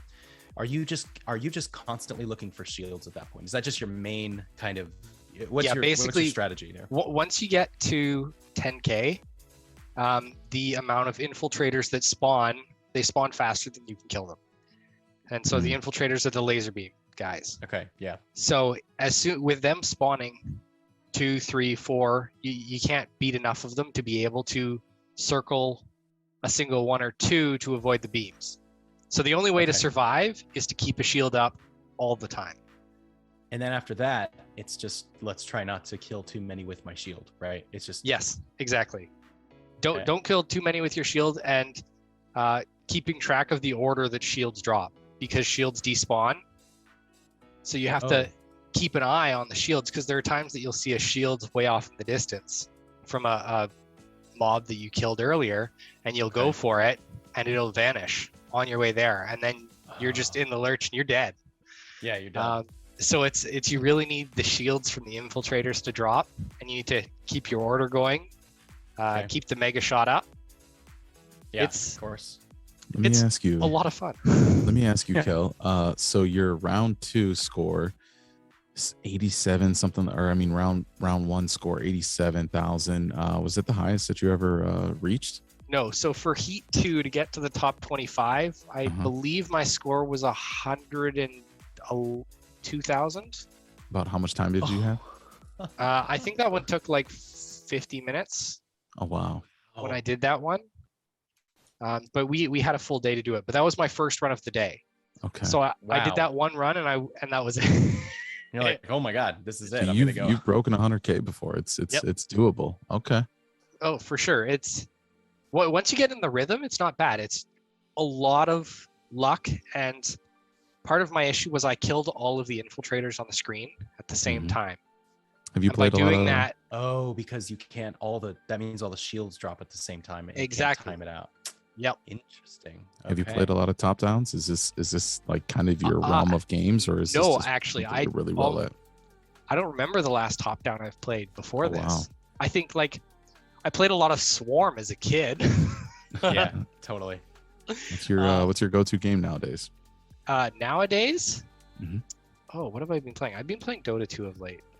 Okay. Hell. Okay. I just like playing casual MOBA where I can screw around and do what I want to do, and Yeah. if people get mad at me for building dumb, I'm okay with I used to play Heroes of New Earth, but that game's closing shortly, so I switched to really? Dota. Yeah, they're the server's shutting down June 16th, I think. So you're that means you must have played League of Legends, right? I think I've played 3 games of League of Legends. Oh, wow. dang. All right. I'll take it. I'm a big Dota fan. I've always liked the deny mechanic, which is the one thing I Mhm. miss in League of Legends, and I just Yeah. I never got into League because I just always played Dota or Heroes of New Earth, Okay. and I didn't feel like learning a whole nother character set Yeah. and skill set totally. because the difference between like you've got your AP and your AD and all of the things in League that are different from strength, agility, intelligence Yes. in it's all terms of the different. Dota Heroes of New Earth. So same game style, different mechanics, and I just went with the one that I liked more. Cool. That's awesome, man. Yeah, you Congrats did a on second phenomenal place, job. though, dude. Congrats. Phenomenal job. I'm excited. It's doubling my fleet size. I know you now get an Obrika Meek and an Opal Jet. Yep, and an Opal Jet was my best before now. Let's Oh, go, nice. Kel, Let's man. go, dude. So Let's go. like I had Let's one go, Jet, man. a couple X4 or a couple X5s, and like 6 X4s, just like slowly accumulating things. And the Obrika, I'm so happy that I have a slightly bigger fighter now. You have a slightly Yeah. bigger fire that's sexy as hell. That Yeah, Obrika it Meek looks is so good. Beautiful. It's awesome. Congratulations, man. I'm really happy for you and for Thanks, Bento as well. Yeah, man. Yeah, Good job. did Bento hop in here? He did not. Santi was saying I don't think he's too good with English. So Gotcha. Yeah. We have even a translator. Mariana is down to translate for him, but I don't think we can Beautiful. get him to speak. Probably not. yeah, either way, you guys did a great job, and this has been a very fun event. Thank you to everybody that showed out. You know, you're looking at the 2 winners on screen. Bento, Kel. You get to hear a little bit from Kel. Just wonderful event. Glad to be a part of it. Kel, you will be part of the Star Atlas history with this. You know that. You know that, right? Yes. Wait, really? For sure? Yeah. Cool. Yeah. This Yeah, is man. like This moment is a I moment mean, this in is- history. I'm- Yeah. I'm hyped. I'm hyped. This is our first ever We're hanging New fully Jersey up, dude. community run, dude. This is Yeah. You're a legend, Kel, man. Legend. I'm ready for the next one. What's the next one? we have many games being developed by the community, so we will get the next one. We have also many It- games not developed by the community that we're gonna use. Yeah, man. Yeah. So yeah, guys, I think we're good to close. All right. Well, everyone here in the stream, all 47 people watching, thank you so much for joining the first unofficial Star Atlas Tufa Attack Tournament. Congratulations to both Bento and Kel. Kel, you did an amazing job. Our hearts were breaking for you. And then our hearts were like, we were rooting for you, and then we were rooting for Romana War, and then we were rooting for you again. So it was a roller coaster. So thanks for putting in your all, and congratulations on the ships. Thanks. It was a lot of fun. Yeah, Awesome. congratulations, everybody. Thank you for all the viewers that came out, and thank you, Star Atlas team, for getting us up here and doing this. Thank you. Looking forward Yeah, to the thanks next. for having us. Santi, And thanks for thank you, having Rat, us. for creating a couple great game. shout outs here. Couple shout outs here. Well, big and huge shout out to Tony and Moonman. You guys did awesome. Thank you. Awesome. Yeah, I think you will be forever the hosts for the Star Atlas community tournaments because it went incredibly well. And then shout out huge to Odvb and Benny, the guys behind the stream. They were working full time here. Yeah, this would not be possible without them. This would be a one screen stream. I think we Yeah, lost you're not Santi. lying. They were doing some great things on the back end for sure. Yeah, huge shout out to both of them. And finally to Dominic, last but not least, Dominic. He came up with the structure for the tournament, and he was in charge of basically putting everything, all of us together to do it, and it went incredibly smooth. So yeah, Dominic, man, you're the number one. I'm really happy to have you and you to be part of my team because you're adding crazy value since day one, man. Big shout out to Dominic. And just to kind of, I don't know, everyone in the chat is loving on everyone as well. Marjana, thanks for the shout out.